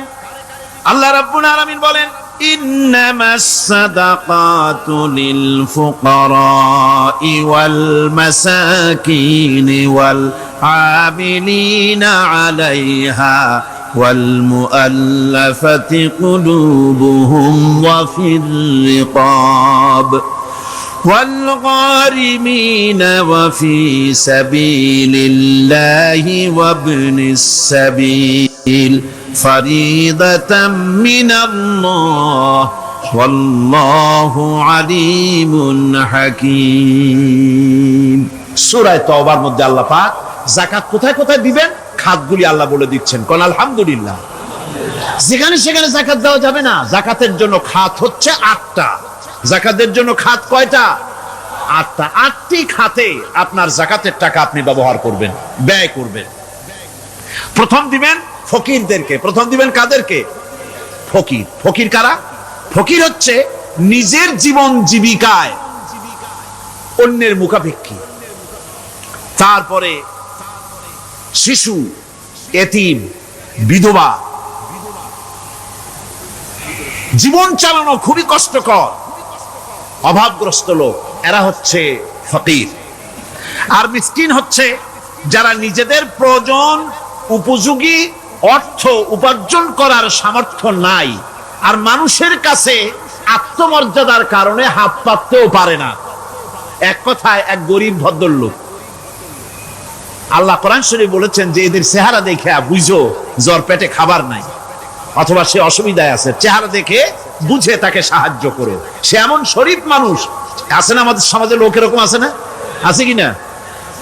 ঘরের মধ্যে 3 দিনও রান্না হয় নাই, কিন্তু দাড়ি টাড়ি সুন্দর করে আশ্রায়া জামাটা পরিপাটি করে গায়ে দিয়ে বেরোচ্ছে, কারোর কাছে হাত পাতে না, তার সরাপাতে তার ভদ্রতায় বাঁধে। ওনার সরাপথে বেঁধেছে, উনি চাবেন না কারো কাছে, কিন্তু উনাকে যিনি সৃষ্টি করেছেন সে আল্লাহ রাব্বুল আলামিন শোনায় দিচ্ছেন, বান্দারা আমার ওই গরিব ভদ্রলোককে খাবার দাও। ওরা হচ্ছে মিসকিন। এরপরে আমিলিন, 3 নম্বরে আমিলিন, অর্থাৎ যারা যাকাত সরকারি ভাবে যাকাত যারা আদায় করে, সেই আদায়কারীদেরকে এই যাকাতের টাকা দিয়ে তাদের সম্মানী দিতে বলা হয়েছে। ইসলামী গভর্নমেন্ট আসলে যাকাত তো আর আপনার খুশি মতো থাকবে না, যাকাত দিতে আপনি বাধ্য হবেন, যাকাত দিতে আপনি বাধ্য হবেন। যাকাত আদায় করবে গভর্নমেন্ট। কে আদায় করবে? গভর্নমেন্ট আদায় করবে, আর গভর্নমেন্ট ডিস্ট্রিবিউট করবে। ওয়াল মুআল্লাফাতিল কুলুব, মনতুষ্টির জন্য, যাদের মন জয় করতে হবে এই ধরনের লোকদেরকে। ওয়ার রিকাব, আর গলদেশের মুক্তিদানের জন্য। ওয়াল গারিমিন, আর ঋণগ্রস্ত ব্যক্তি, তা আবার এমন পর্যায়ের যে ঋণ পরিশোধ করতে গেলে যদি তার এমন অবস্থা হয় যে তার কাছে যাকাত দেওয়ার মতো টাকা থাকে না, এরকমের অবস্থা যদি হয় তাহলে যাকাতের টাকা দিয়ে তার ঋণ পরিশোধ করে দেওয়া যেতে পারে। ফি সাবিলিল্লাহ। এরপরে হচ্ছে জিহাদের রাস্তা। জিহাদের রাস্তা মানে জিহাদ যখন শুরু হবে সেই জিহাদের ময়দানে আপনি বন্দুক রাইফেল কিনে দেওয়ার সাহায্য করবেন সেটা নয়, কিন্তু শুধু এটাকেই বোঝানো হয় নাই। ফি সাবিলিল্লাহ বলতে বোঝানো হয়েছে আল্লাহর রাস্তায় সংগ্রামরত সব ব্যাপারে আপনি সাহায্য করবেন, ইসলামী আন্দোলনের জন্য করবেন। যারা ইসলামের জন্য বইপত্র লেখে তাদের জন্য করবেন, যদি পয়সায় কুলাতে না পারে সেখানে সাহায্য করবেন। ইসলামী আন্দোলনকে বিজয় করার জন্য সাহায্য করবেন। এক কথায় আল্লাহর রাস্তা বলতে যা বুঝায় এগুলিকে দিবেন। ইবনে সাবিল, এরপরে পথিক মুসাফির। পথিক মুসাফির সে যদি বাড়িতে ধনী থাকে, ঢাকায় ধনী, কিন্তু চট্টগ্রামে এসে সর্বহারা হয়ে গেছে, টাকা পয়সা সব লুটপাট হয়ে গেছে, এখন বাড়ি ফেরার উপায় নাই, যাকাতের টাকা দিয়ে তাকে সাহায্য করা যেতে পারে। এই 8টি খাতে এভাবে যাকাত দেওয়ার জন্য আল্লাহ খাত সৃষ্টি করেছেন। কয়টা খাত হলো? 8টা খাত। ইসলাম যাকাত ভিত্তিক অর্থ ব্যবস্থা কায়েম করে, আর অনৈসলামিক সরকার সুদ ভিত্তিক অর্থ ব্যবস্থা কায়েম করে। যাকাত আর সুদের মধ্যে পার্থক্য কি? যাকাত হচ্ছে, এক কথায় বুঝাই, ব্যাখ্যা দেব না, এক কথায় বুঝাবো। যাকাত হচ্ছে ধনীদের কাছ থেকে নেও, গরিবদেরকে দাও। আবার শুনুন, যাকাত হচ্ছে ধনীদের কাছ থেকে নাও, গরিবদেরকে দাও। আর সুদ হচ্ছে গরিবদের কাছ থেকে নাও, ধনীদেরকে দাও। টাকায় টাকা টানে, একজনে শুনছিল টাকায় টাকা টানে, সে মনে করলো কেমনে টাকায় টাকা টানে। তারপরে সে এক ব্যাংকের সামনে গিয়ে অনেক টাকার মধ্যে নিজের একটা টাকা ছুঁড়ে মেরেছে। ঘন্টা 2 দাঁড়ায় আছে, দেখে যে তার টাকা আসে না। তখন ব্যাংকের দারোয়ান এসে পিছন থেকে গলাটা ঠেসে ধরছে, বেটা তুমি চোর নাকি, না হাইজাকার, না মাস্তান, না সাদাবাজ? কয় যে না, আমি এর কোনোটাই না। তাহলে এই পজিশন নিয়ে দেখতেছো কি?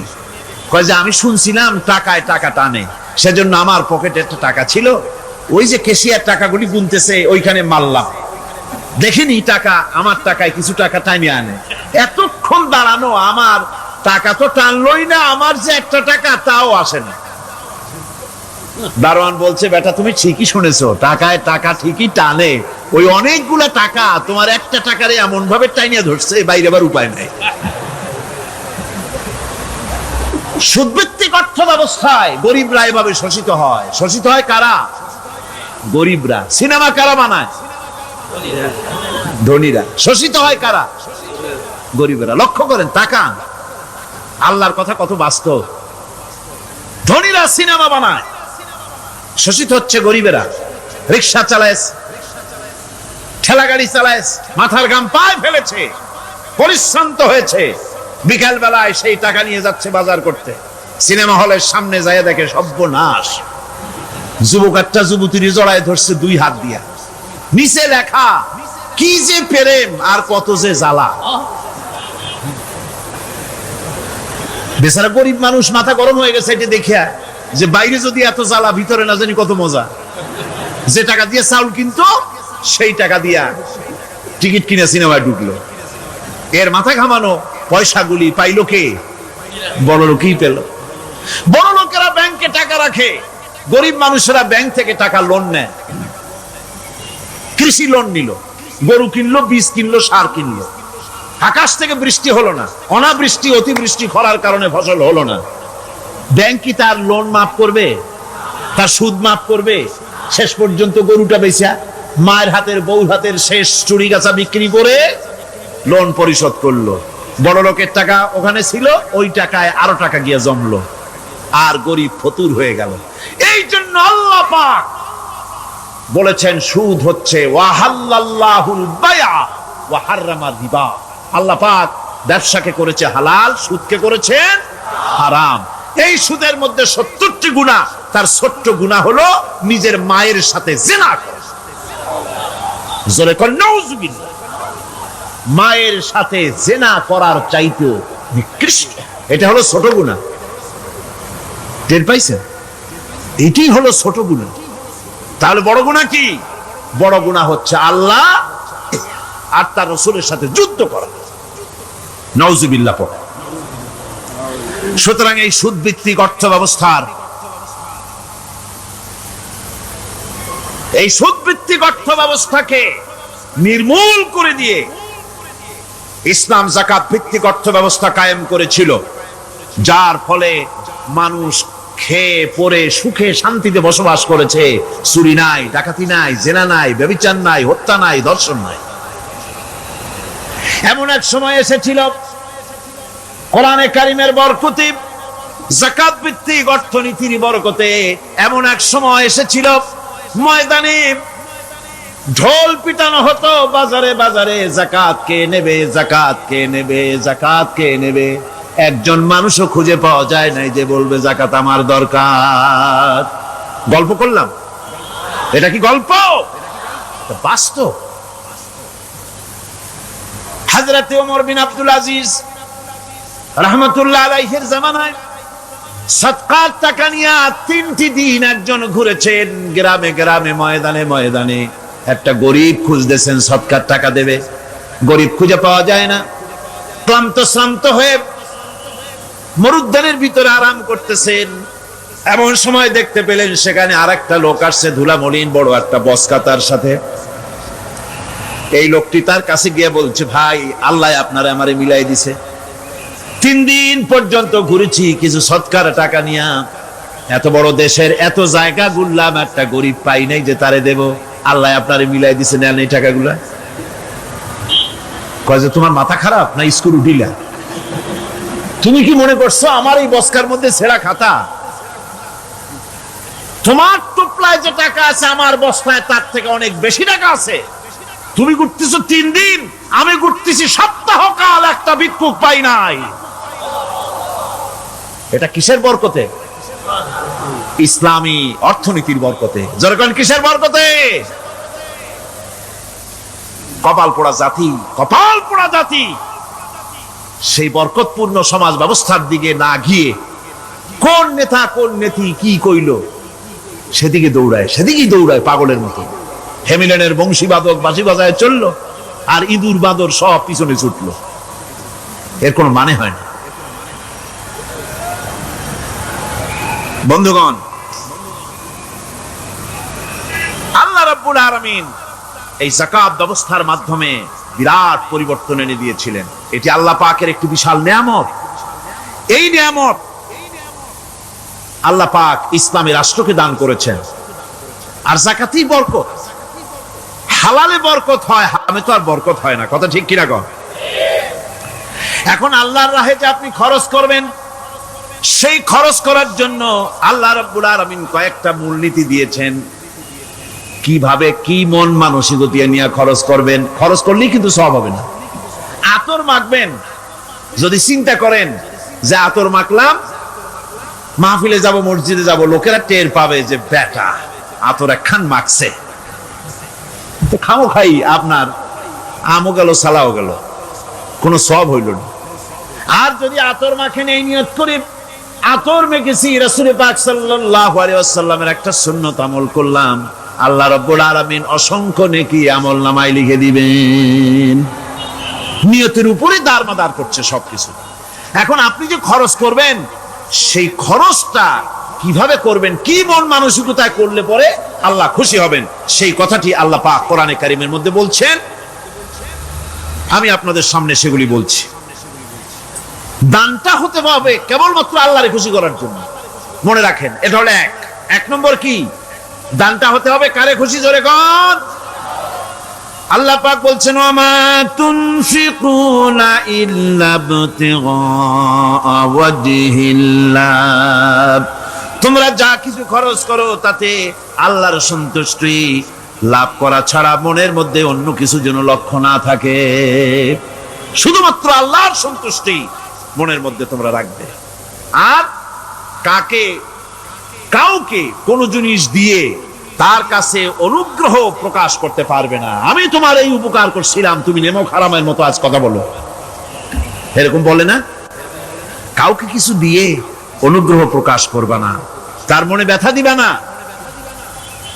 الذين ينفقون أموالهم في سبيل الله ثم لا يتبعون ما أنفقوا منا ولا أذى, যারা আল্লাহর পথে খরচ করে এবং খরচ করার পর নিজের অনুগ্রহ প্রকাশ করে না এবং কাউকেও মনোকষ্ট দেয় না, টাকা দিয়া খোটা দিল না, মনেও কষ্ট দিল না, তাদের জন্য পুরস্কারটা কি শুনুন।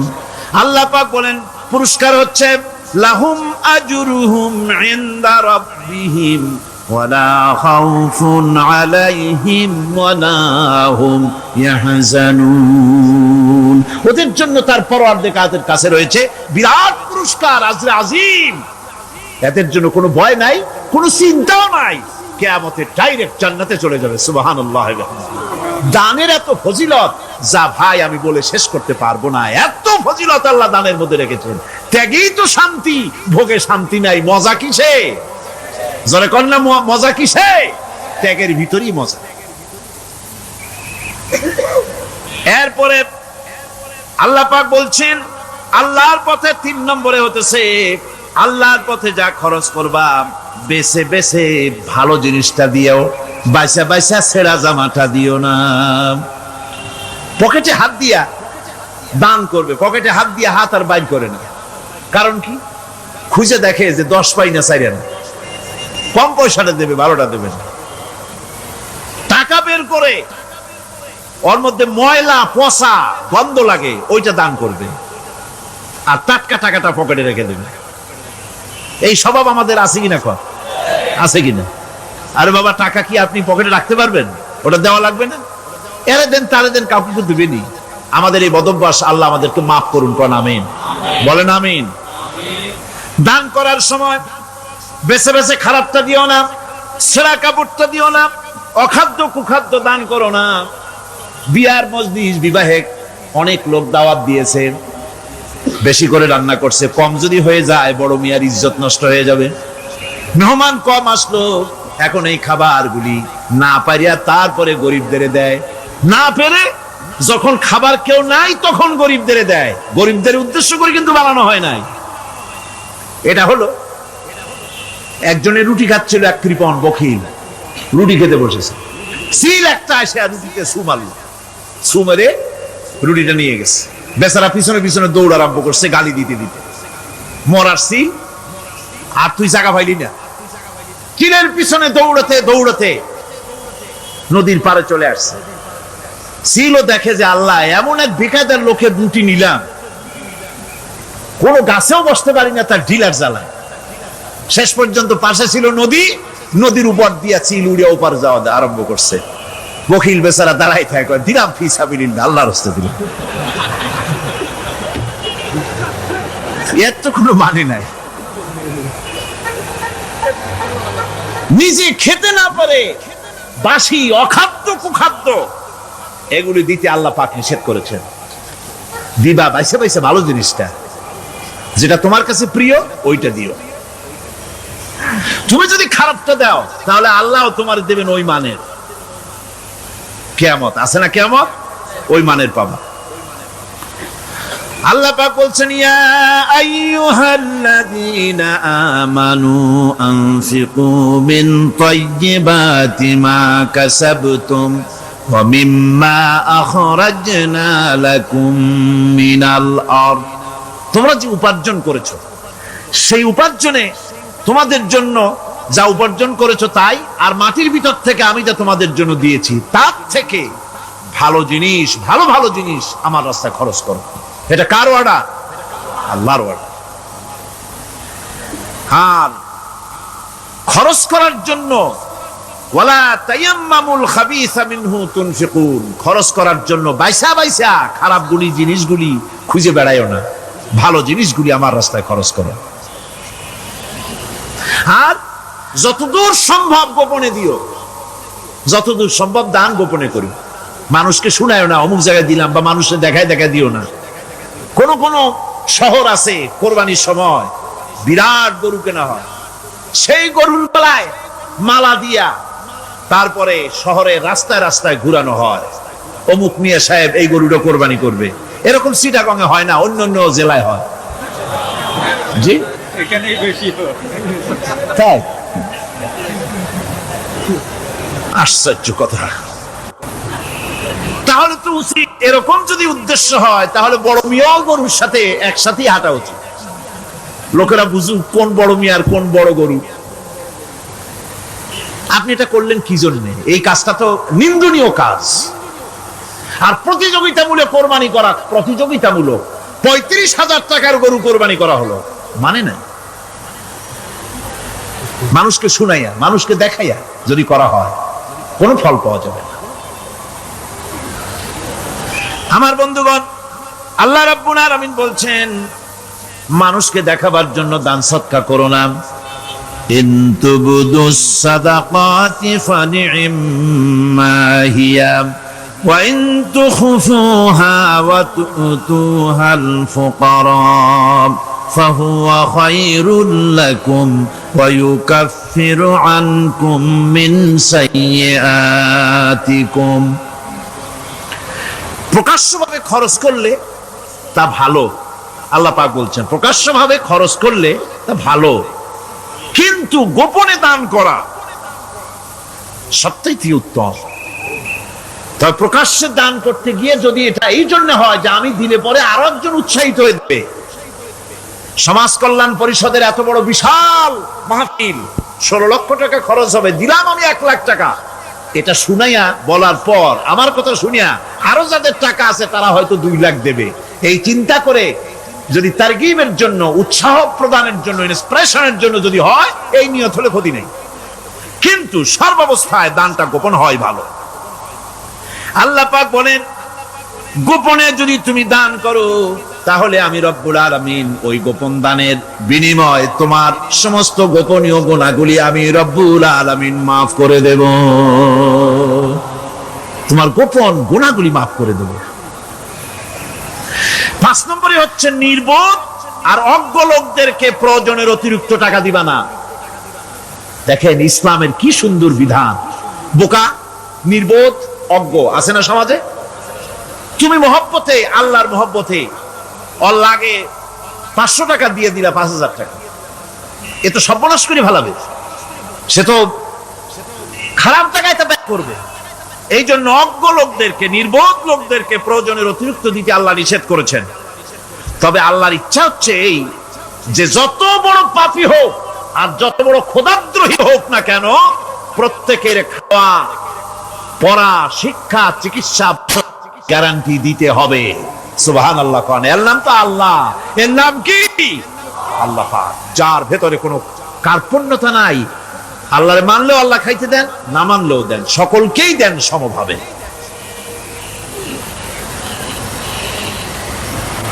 6 নম্বরে হচ্ছে কারো প্রয়োজন পূরণের জন্য যদি ধার দেওয়া হয়, যদি কাউকে ধার দেন, তা আদায় করার জন্য বারবার তাকে তাগাদা দেওয়া যাবে না। একথা শুনে যারা ঋণগ্রস্ত আছেন তারা আবার এই সুবিধাটা নিয়েন না। সামর্থ্য থাকতে যদি যার কাছ থেকে ধার এনেছেন তাকে যদি কষ্ট দেন, অবশ্যই আল্লাহর কাছে আসামি হতে হবে কিয়ামতের দিন, কোনো সন্দেহ নাই। আর যে ব্যক্তি ধার দিয়েছেন তিনি যদি বুঝতে পারেন যে এই লোকটি আসলে নিয়ত ভালো কিন্তু দিতে পারতেছে না, তাহলে এমন লোককে বারবার তাগাদা দিতে আল্লাহ নিষেধ করেছেন। তাকে শরম দিও না, তাকে সময় দাও। وَإِنْ كَانَ ذُو عُسْرَةٍ فَنَذِرَةٌ إِلَى مَيْسَرَةٍ وَأَنْ تَصَدَّقُوا خَيْرٌ لَكُمْ إِنْ كُنْتُمْ تَعْلَمُونَ। ঋণগ্রস্ত ব্যক্তির আর্থিক অবস্থা খারাপ হলে সচ্ছল হওয়া পর্যন্ত তাকে সময় দাও, আর তাকে যদি ক্ষমা করে দিতে পারো সেটা তো অনেক ভালো কথা, আল্লাহ তোমার প্রতি রহম করবেন। যদি ক্ষমার তাকে যদি সে দিতেই পারবে না এমন অবস্থা যদি হয়, তাহলে তাকে তুমি ক্ষমা করে দিও। কিছু সংখ্যক লোক আছে যারা ধার নিয়ে আসলে ফাঁকি দিতে চায়, আছে না এমন সমাজে? না নাই?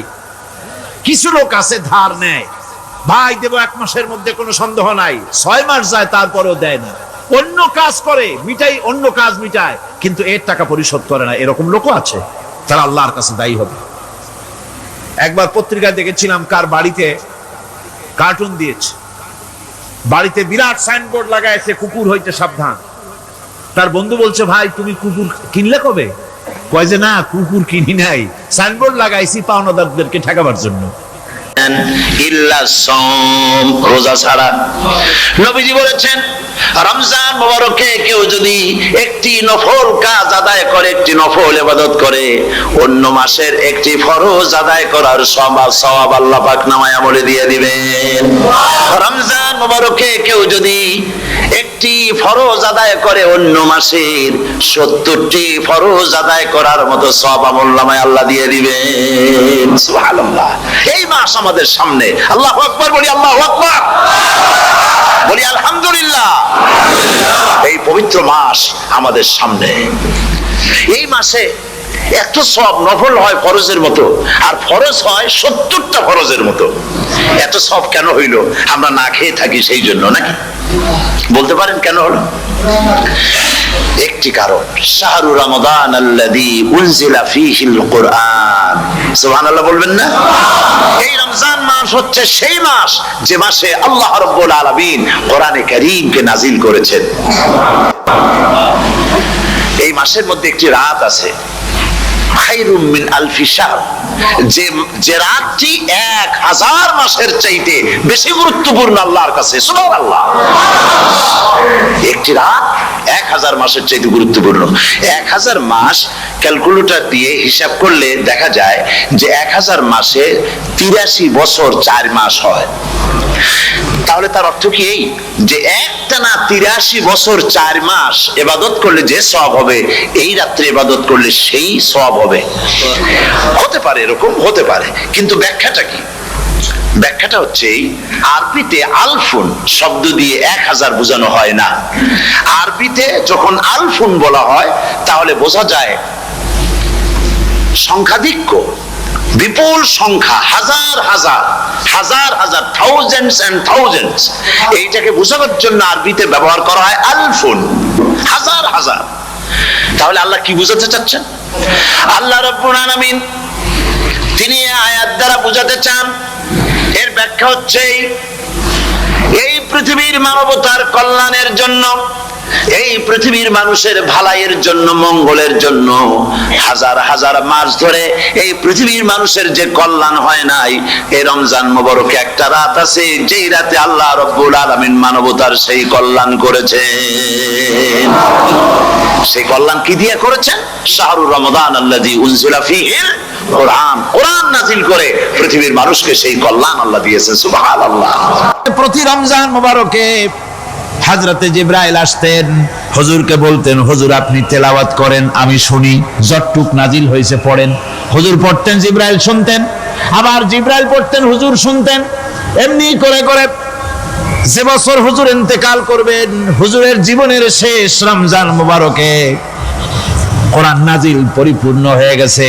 হযরত জিবরাইল বলেন, হুজুর কোরআন তো নাজিল তামাম হয়ে গিয়েছে, এবার আপনি পুরা কোরআন পড়ে আমারে শোনান। হযরত রাসূল পুরাটা পড়ে 30 পারা পড়ে শোনায় দিলেন। জিবরাইল শুনলেন। এবার জিবরাইল বলেন, হুজুর আমি তেলাওয়াত করতেছি, আপনি শুনেন। হযরত জিবরাইল 30 পারা পড়লেন, হুজুর শুনলেন। আবার হযরত জিবরাইল বলেন, হুজুর এবার আবার আপনি পড়েন। হুজুর পড়লেন, জিবরাইল শুনলেন। আবার জিবরাইল পড়লেন, হুজুর শুনলেন। তার মানে হলো হুজুর যে বছর ইন্তেকাল করলেন ওই বছরের রমজান মুবারকে হযরত জিবরাইল 2 বার পড়েছেন, হুজুর শুনেছেন। আর হুজুর 2 বার পড়েছেন, জিবরাইল শুনেছেন, যাতে করে একটা জের জবর, একটা আয়াত, একটা সেমিকোলন যেন বাদ না পড়ে যায়। শাহরু রমাদান আল্লাযী উনজিলা ফীহিল কুরআন, রমজানের পবিত্র মাসে আমি অবতীর্ণ হয়েছি। সুবহানাল্লাহ। যদি প্রশ্ন করা হয় রমজানে তো আসছো, কিন্তু প্রথম নাজিল হয়েছিল কোন সময়? ওটা কি দিন ছিল না রাত ছিল? কোরআন তার জবাবে বলে, ইন্না আনজালনাহু ফি লাইলাতিল কদর, কদরের পবিত্র রাতে আমি এই পৃথিবীতে আমার আগমন ঘটেছিল। যদি প্রশ্ন করা হয় বুঝলাম সবই, কেন নাজিল হয়েছে তুমি? এই পৃথিবীতে তোমার আসার উদ্দেশ্য কি? মূল কাজটা কি? এই প্রশ্ন যদি করা হয়, কোরআনে কারীম তার জবাবে বলে, শোনো কেন এসেছি।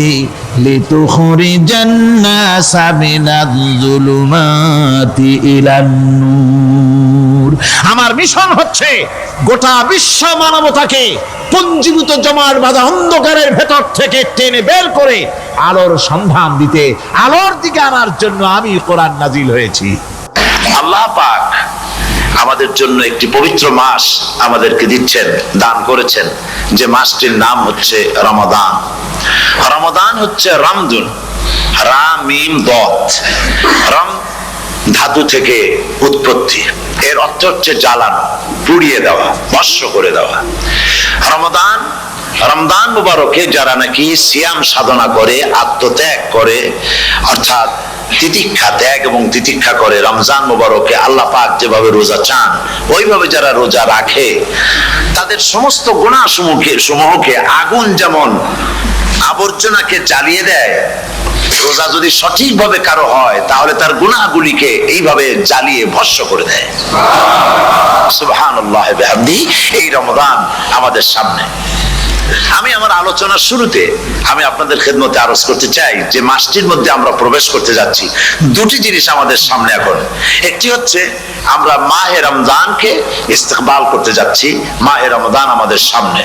দোয়া করে নেই যে আল্লাহ পাক এই পবিত্র রমজানের সম্মান করার মতো তৌফিক আমাদেরকে দান করো, আর যেভাবে রোজা রাখলে পরে তুমি খুশি হও সেইভাবে আমাদেরকে রোজা রাখার তৌফিক দান করো, বলি আমিন।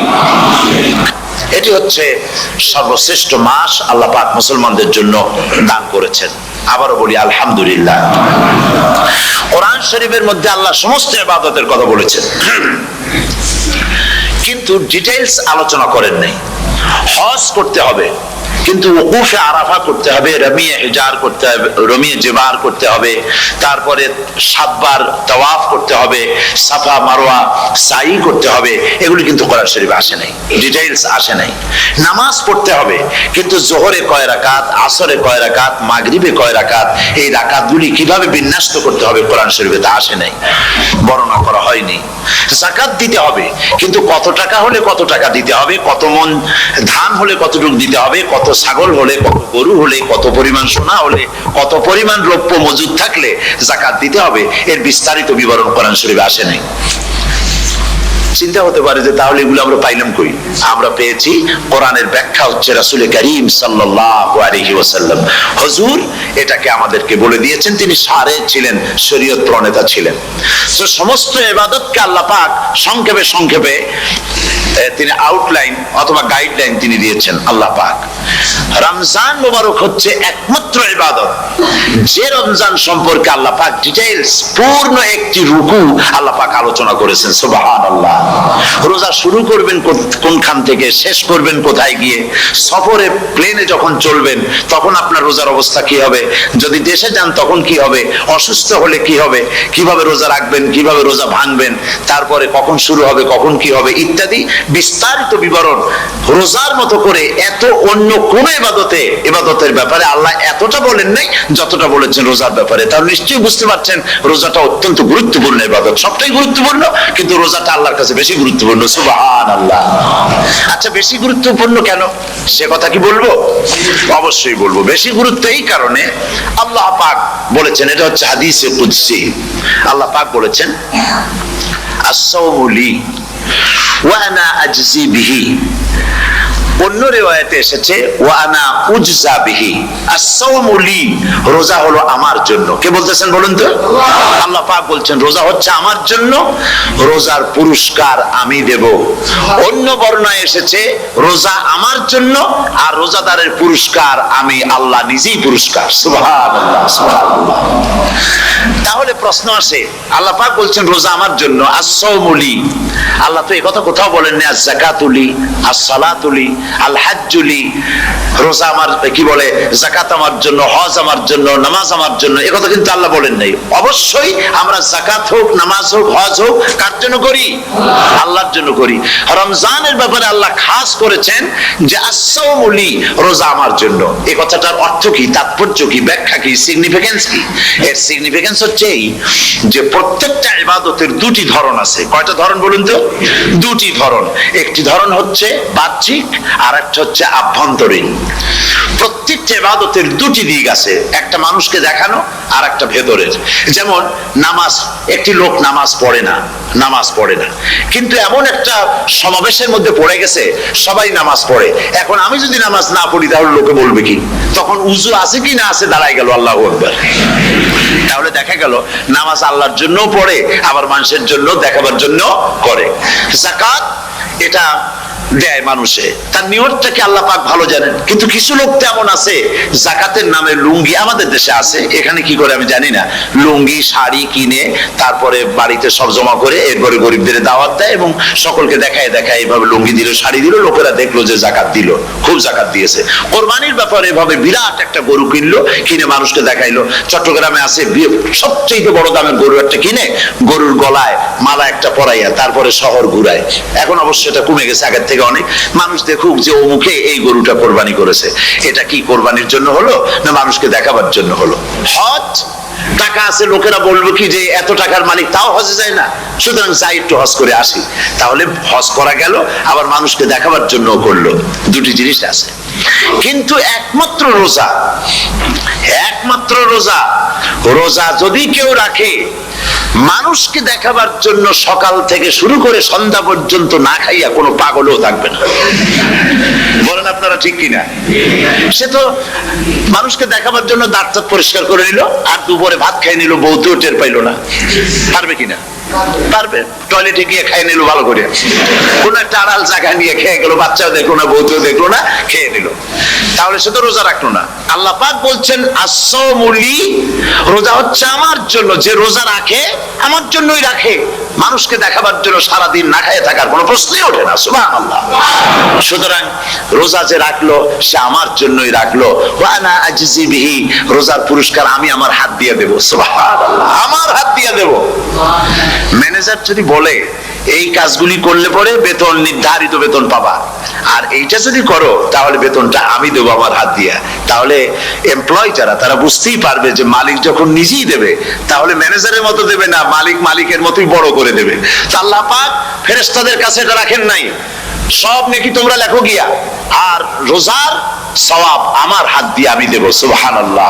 এরপরে আল্লাহ পাক বলছেন, অন্য রিওয়ায়াতে এসেছে রোজা আমার জন্য আর রোজাদারের পুরস্কার আর কিচ্ছু না, রোজাদারের পুরস্কার আমি আল্লাহ নিজেই পুরস্কার হয়ে যাব। সুবহানাল্লাহ। হাদিস শরীফে এসেছে রোজা রাখলে পরে ক্ষুধার কারণে, খালি পেটে থাকার কারণে টক্সিন জাতীয় এক প্রকারের গ্যাস তৈরি হয় পেটের ভেতরে, স্টমাকের মধ্যে, ফলে মুখে এক রকমের দুর্গন্ধের সৃষ্টি হয়। নবীজি বলেছেন রোজাদারের মুখের থেকে যে গন্ধ বের হয় আল্লাহ পাকের কাছে রোজাদারের মুখের গন্ধ মিশক আম্বারের চাইতে বেশি পবিত্র। আপনার মুখের গন্ধটাও আল্লাহর কাছে পবিত্র। রোজাদারদের জন্য জান্নাতের একটি দরওয়াজা খাস করে রাখা হয়েছে, যার নাম রাইয়ান। এই দরওয়াজা রোজাদারদের জন্য, কেবলমাত্র রোজাদারেরা সেখান থেকে প্রবেশ করবে, আর কেউ প্রবেশ করতে পারবে না। এই রোজাদারদের সম্পর্কে আল্লাহ পাক বলেছেন, হাদিস শরীফে এসেছে, বুখারী শরীফের হাদিস, রাসূল করিম সাল্লাল্লাহু আলাইহি ওয়াসাল্লাম বলেছেন, লিসাইমে ফারহাতান, ফারহাতুন ইনদা ফিতরিহি ওয়া ফারহাতুন ইনদা লিকাই রাব্বিহি। রোজাদারের জন্য দুইটা খুশি। কয়টা খুশি বলুন তো? কে বলছেন? আল্লাহ রাসূল বলছেন রোজাদারের জন্য দুইটা খুশি। লিসাইমে ফারহাতান, দুটি খুশি। ফারহাতুন ইনদা ফিতরিহি, একটা খুশি হচ্ছে ইফতারের সময়। এই ফিতরিহিতে, এই ফিতরিহি দুটি কথা, এই একটি কথার দুটি ব্যাখ্যা হয়। একটা হচ্ছে ইফতারের সময়, ইফতারের কথা বলা হয়েছে, আর ঈদের কথাও এর মধ্যে বলা হয়েছে।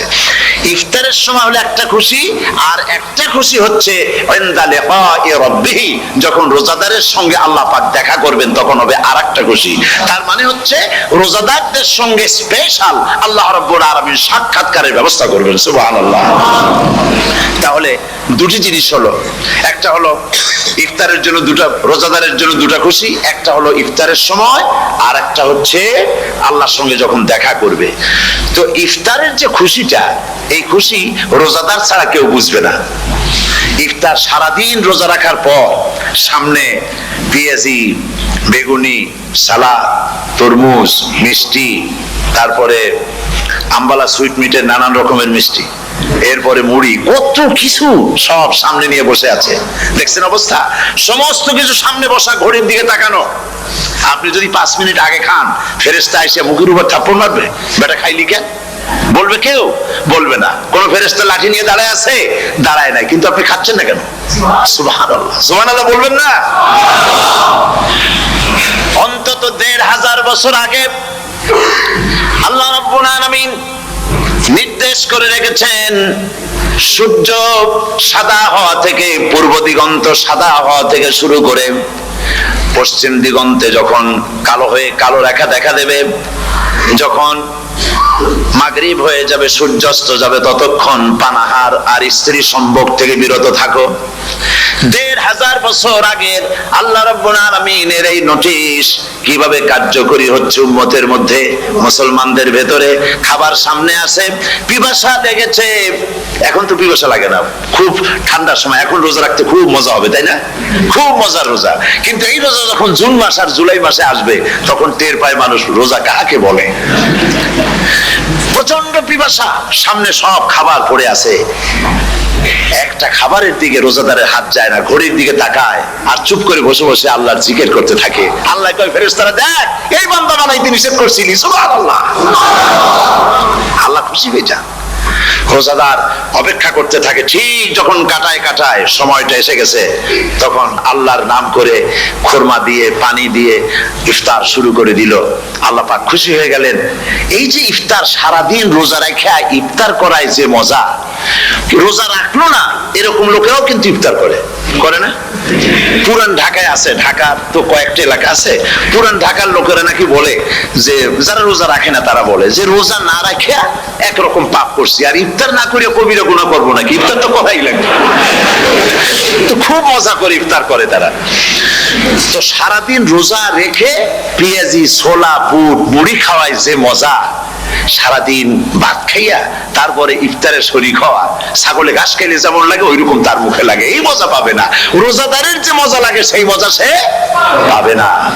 সারা মাস রোজা থাকার পর, আল্লাহর হুকুম মেনে সারা রাত রোজা রাখার পর, তারপরে ঈদের দিনে জামা কাপড় পরিষ্কার করে, শেরওয়ানি গায়ে লাগাইয়া, পাঞ্জাবি পরে, আতর মেখে, এরপরে ঈদের জামাতে যখন দাঁড়ায় যায়, সে যে মজা পায়, সারা মাস রোজা রেখে ঈদের জামাতে গিয়ে সে যে মজা পায়, যে রোজা রাখলো না, ঈদের দিনে খুব জামা, পাজামা, সেন্ট এগুলো মেখে টেকে প্রথম কাতারে গিয়ে দাঁড়ায় গেছে, ও সেই মজা পাবে না। ওর মনের মধ্যে একটা চোর ভাব থেকেই যায়। সে মনে মনে ভাবে, এই জামাত আমার না, জোর করে আসছি, এখানে দাঁড়াবার যোগ্যতা আমার নাই। মনের মধ্যে সে একটা অপরাধী ফিল করে, সে ফিল করতে থাকে। সুতরাং রোজাদার রোজাদারের জন্য দুইটা খুশি, একটা হচ্ছে ইফতারের সময়, আর একটা খুশি হবে যখন আল্লাহ তাদেরকে দেখা দেবেন। সুবহানাল্লাহ। এই রোজা আল্লাহ পাক দান করেছেন। আচ্ছা, কি জন্য রোজা আমাদের দিলেন? এই জন্য দিয়েছেন যে একটা মাস পৃথিবীর মুসলমানরা না খেয়ে থাকুক দিনের বেলায়, ওই না খেয়ে থাকা যে খাবারগুলি বাঁচবে এগুলি আল্লাহ অন্য কোন এলাকার মানুষদের খাওয়াবেন নাকি? এই জন্য করেছেন রোজা, এই জন্য করেন নাই। রোজার ফজিলত আল্লাহর নবী বলেছেন, রমজান মুবারকের এত ফজিলত, মানুষ যখন কোন ইবাদত করে আল্লাহ পাক সেই ইবাদতের নেক আমলের সওয়াব 10 থেকে শুরু করে 700 পর্যন্ত বাড়ায় দেন। 10 থেকে শুরু করে 700 বাড়ায় দেন, ইল্লা সাওম, রোজা ছাড়া। নবীজি বলেছেন, রমজান মুবারকে কেউ যদি একটি নফল কাজ আদায় করে, একটি নফল ইবাদত করে, অন্য মাসের একটি ফরজ আদায় করার সওয়াব আল্লাহ পাক নামায়ে আমলে দিয়ে দিবেন।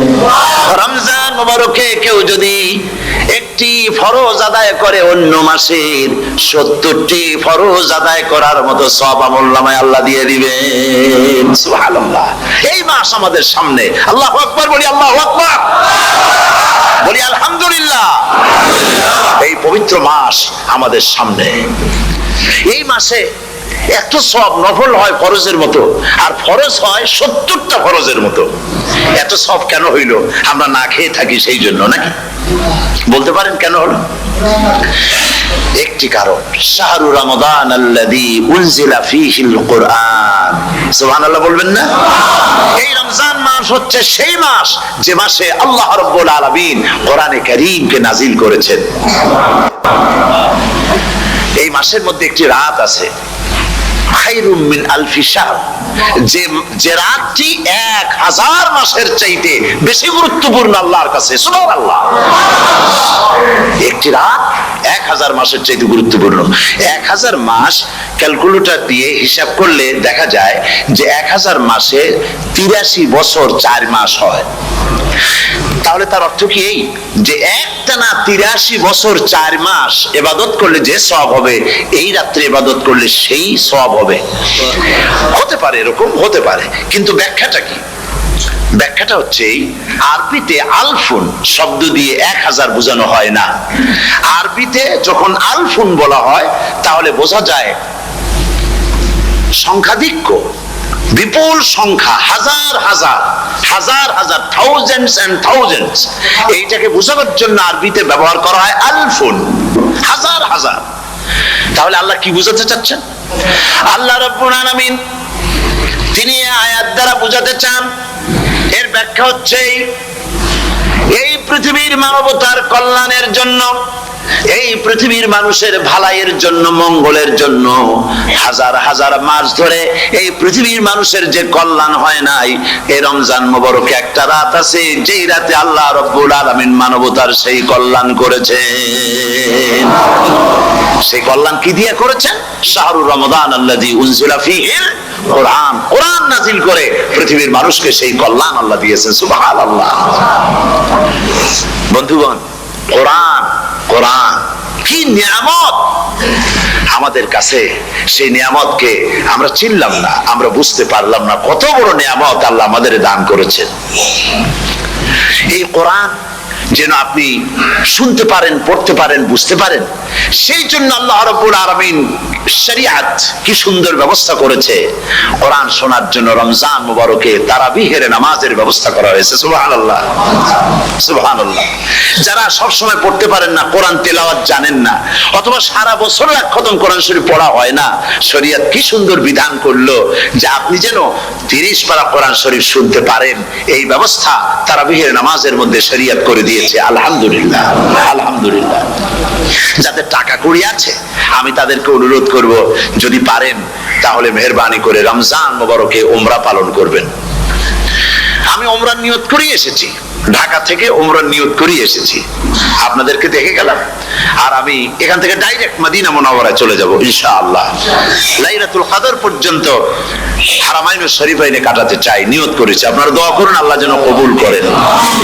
কি মজা যখন আপনি হারামাইনুশ শরীফাইনে যখন তেলাওয়াত শুনবেন, আপনার কাছে মনে হবে যেন কোরআন শরীফ নাজিল হতেছে। সুবহানাল্লাহ।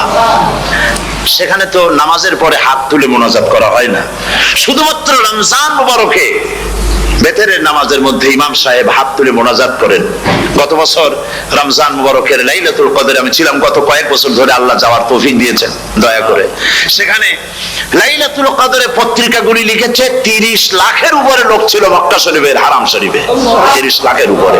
যখন তেলাওয়াত হচ্ছে, মোনাজাত করতেছেন ইমাম সাহেব কাঁদতেছেন, মোনাজাত করতেছেন, কাঁদতেছেন, আর গোটা হারাম জুড়ে কান্নার রোল পড়ে গিয়েছে। কিভাবে কাঁদতেছে! সারাদিন মানুষ রোজা রেখে তারপরে ইফতার করতে যখন বসে, আমি সেই জান্নাতের কথা কেমনে আপনাদের বুঝাবো? রসগোল্লা কেমন লাগে বক্তৃতা দিয়ে 6 ঘন্টা বক্তৃতা দিয়েও বোঝানো যাবে না। যদি মুখের মধ্যে ঢুকাইতে পারি তাহলে বুঝবেন যে মজাটা কি। এটা তো আমি বুঝাইতে পারবো না কি মজাটা লাগে। সারাদিন রোজা রাখার পর সমস্ত লক্ষ লক্ষ মুসল্লিরা বসে আছে মক্কা শরীফে, কাবা শরীফ সামনে, এখানে বসে আছে। রোজাদারের সামনে আছে জমজমের পানি আর মদিনা মুনাওয়ারার খুরমা, আল্লাহর ঘর সামনে। জান্নাতের থেকে আর কাকে বলে! সুবহানাল্লাহ। আর মসজিদে নববীর ভিতরে মদিনার আকর্ষণ কাশাস আলাদা। মদিনা শরীফের আপনাকে যদি পাইয়া যায় কোন আরব, কোন মাদানী, আপনারা ছাড়বি না, আদর করে পাশে বসাবে, তোমারে আমি এই জিনিস খাওয়াবো, এইটা দিয়ে ইফতার করাবো, আমার কাছ দিয়ে তুমি উঠতেই পারবে না, আপনাকে জোর করে বসায় দিবে। মসজিদে নববীতে রিয়াদুল জান্নাহ রাসূল করিম সাল্লাল্লাহু আলাইহি ওয়াসাল্লামের কবর শরীফের কাছে বসে আপনি ইফতার করতেছেন, কত বড় নসিব!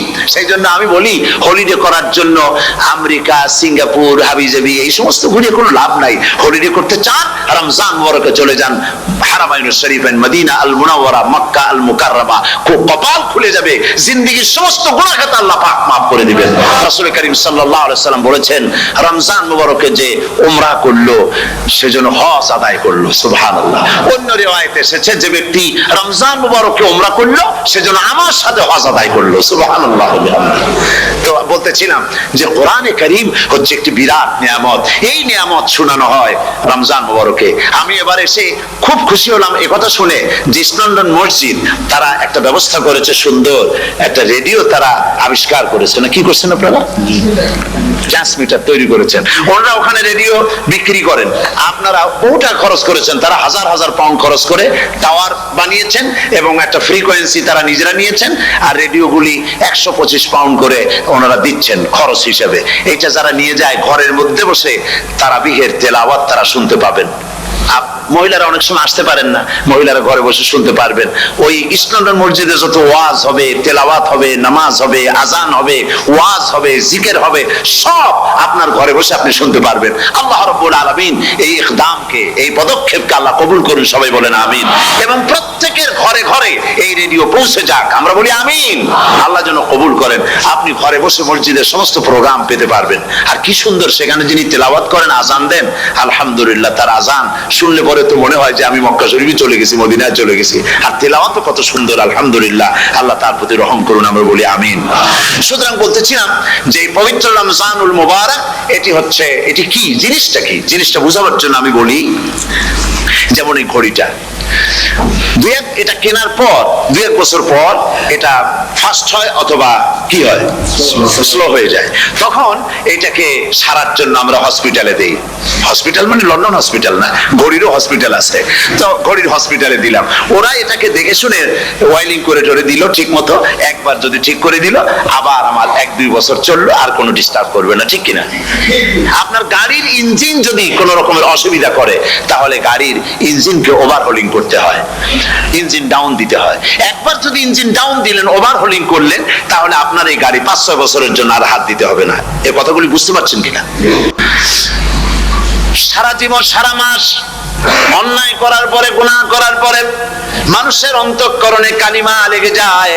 আল্লাহ রাব্বুল আলামিন রমজান মোবারকের একটা ব্যবস্থা করেছেন, ইঞ্জিন ওভারহোলিং এর মতো, ইঞ্জিন ডাউন দেওয়ার মতো আপনার কালকে, আপনার আত্মাকে, আপনার বিবেককে, আমার বিবেককে পরিষ্কার করার জন্য রমজান মাস করে দিয়েছেন। রমজান মোবারকের একটি মাসের কোর্স যদি কমপ্লিট করা যায়, তাকওয়া দিয়ে যদি ভরে দেওয়া যায়, তাহলে বাকি 11 মাস আরামসে চলবে, কোনো অসুবিধা হবে না। নবীজি বলেছেন রমজান মুবারকে মাস আসার সঙ্গে সঙ্গে আল্লাহ রাব্বুল আলামিন তিনি জান্নাতের সমস্ত দরজাগুলি খুলে দেন, আর জাহান্নামের সব দরজাগুলি আল্লাহ রাব্বুল আলামিন বন্ধ করে দেন। সুবহানাল্লাহ। আর শয়তানকে শৃঙ্খল দিয়ে বেঁধে ফেলা হয়, শিকল দিয়ে শয়তানকে বাঁধা হয়ে যায়। এই হাদিসটা যখনই শোনাই বিভিন্ন জায়গায়, লোকেরা বিভিন্ন জায়গায় প্রশ্ন করে, হুজুর কোন তো যে শয়তানরে বাঁধতে হয়, কিন্তু রমজান মাস হতো লোকেরা মদ খায়, মিথ্যা কথা কয়, তাহলে শয়তান বাঁধা থাকলো কেমনে? আমি বলি দেখেন, এর ব্যাখ্যা আছে। এর ব্যাখ্যা হলো এই, কোন কোন ঘড়ি আছে একবার চাবি দিলে 6 মাস চলে, আর একবার চাবি দিলে 2 বছর চলে, আবার চাবি দিলে লাইফ চলে যায়, এরকমের ঘড়িও আছে। কোন কোন মানুষের শয়তানে এমন চাবি দিছে যে চাবিতে 6 মাস চলে, কোনটায় 10 মাস চলে, কোনটায় বছর চলে। রোজার মাসেও যারা গুনাহ করে শয়তানে এমন চাবি দিছে যে রোজার মাসেও বন্ধ হচ্ছে না, এরা শয়তানের খপ্পরে পড়ে গেছে। আল্লাহ এই চাবি থেকে মুসলমানদেরকে হেফাজত করুন, বলি আমিন। জোরে বলেন আমিন। শয়তান থেকে পানাহ কেউ দিতে পারে না, কোন গভর্নমেন্ট পারবে না। ব্রিটিশ গভর্নমেন্ট পারবে নাকি? American government? কেউ পারবে না। শয়তান থেকে পানাহ দিতে পারে কেবলমাত্র কে? ওই আল্লাহ রাব্বুল আলামিন আমাদেরকে শিখায় দিয়েছেন, শয়তানের ওয়াসওয়াসা থেকে আমার কাছে পানাহ চাও।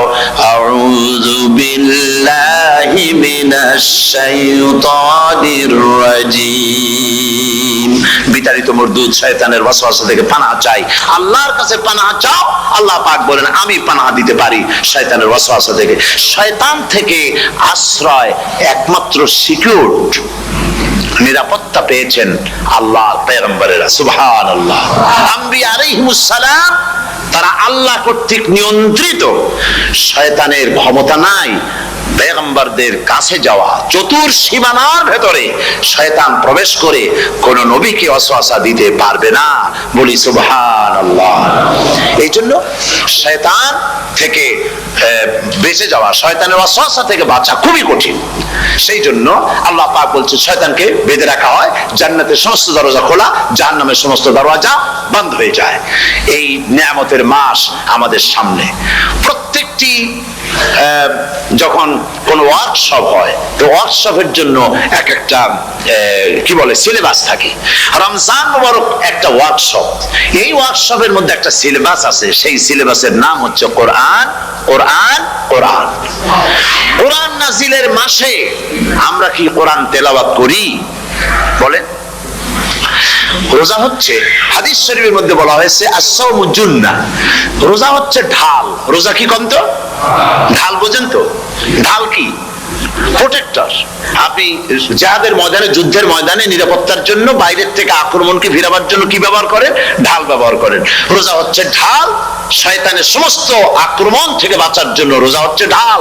রোজার দিনে কেউ যদি আপনার সাথে ঝগড়া করে, তাহলে রাসূল বলেছেন তুমি বলো, তুমি ঝগড়ায় প্রবৃত্ত হবে না। তোমার সাথে যদি কেউ ঝগড়া করে, তুমি বলবে ইন্নী সাইম, আমি রোজাদার। আমি তোমার মতো ঝগড়া করতে আমিও পারি, আমি তোমার মতো গালাগালি দিতে পারি, কিন্তু আমি দেব না, ঝগড়াও করব না, গালিও দেব না, মারামারিও করব না, কারণ আমি রোজাদার। সুবহানাল্লাহ। রোজা আপনাকে গুনাহ থেকে বাঁচায় দেবে। দেখেন রোজা কিভাবে গুনাহ থেকে বাঁচায়। মিথ্যেবাদী, মিথ্যেবাদী সারাক্ষণ মিথ্যে কথা বলে, কিন্তু রোজার মাস আসছে। এখন মিথ্যাবাদী যারা, তাদের ঘনিষ্ঠ লোকদের কাছে শুনেছি যে তারা বলে, যদি কোনো লোক দিনের বেলা এসে যায় আর এমন কথা, যে কথা বলতে গেলে মিথ্যা বলা ছাড়া উপায় নাই তার জন্য, সে তখন বলে ভাই তুমি তো অসময় আসছো, এখন আমি খুব ব্যস্ত, আই এম ভেরি বিজি, তুমি রাত্রে আসো। কথা বুঝতে পেরেছেন তো? রোজা হচ্ছে কি? রোজাটা কি বলে? ঢাল। কোন মেয়ে লোকের দিকে চোখ পড়লো, আহা আমি তো রোজাদার, চোখকে সাথে সাথে নিচে নামায় ফেললো। গানের আওয়াজ আসলো, আমি তো রোজাদার, সে গানটা শুনলো না। কাজী সমস্ত গুনাহ থেকে বাঁচার জন্য রোজা একটা বিরাট হাতিয়ার। সুবহানাল্লাহ। এই মাসে আল্লাহ রাব্বুল আলামিন এই মাসটা, এই রোজাটা কেন দিয়েছেন? লাআল্লাকুম তাত্তাকুন। ইয়া আইয়ুহাল্লাযীনা আমানু কুতিবা আলাইকুমুস সিয়ামু কামা কুতিবা আলাল্লাযীনা মিন ক্বাবলিকুম লাআল্লাকুম তাত্তাকুন। হে বিশ্বাসীরা, তোমরা যারা ঈমান এনেছো শোনো, আমি রোজাকে তোমাদের জন্য ফরজ করেছি, যেমন করে ফরজ করেছিলাম তোমাদের পূর্বপুরুষদের উপরে। রোজা শুধু আমাদের উপরে ফরজ হয়েছে তা না, আমাদের আগে যারা যেসব নবীরা আসছিলেন তাদের উপর রোজা কি ছিল? ফরজ ছিল।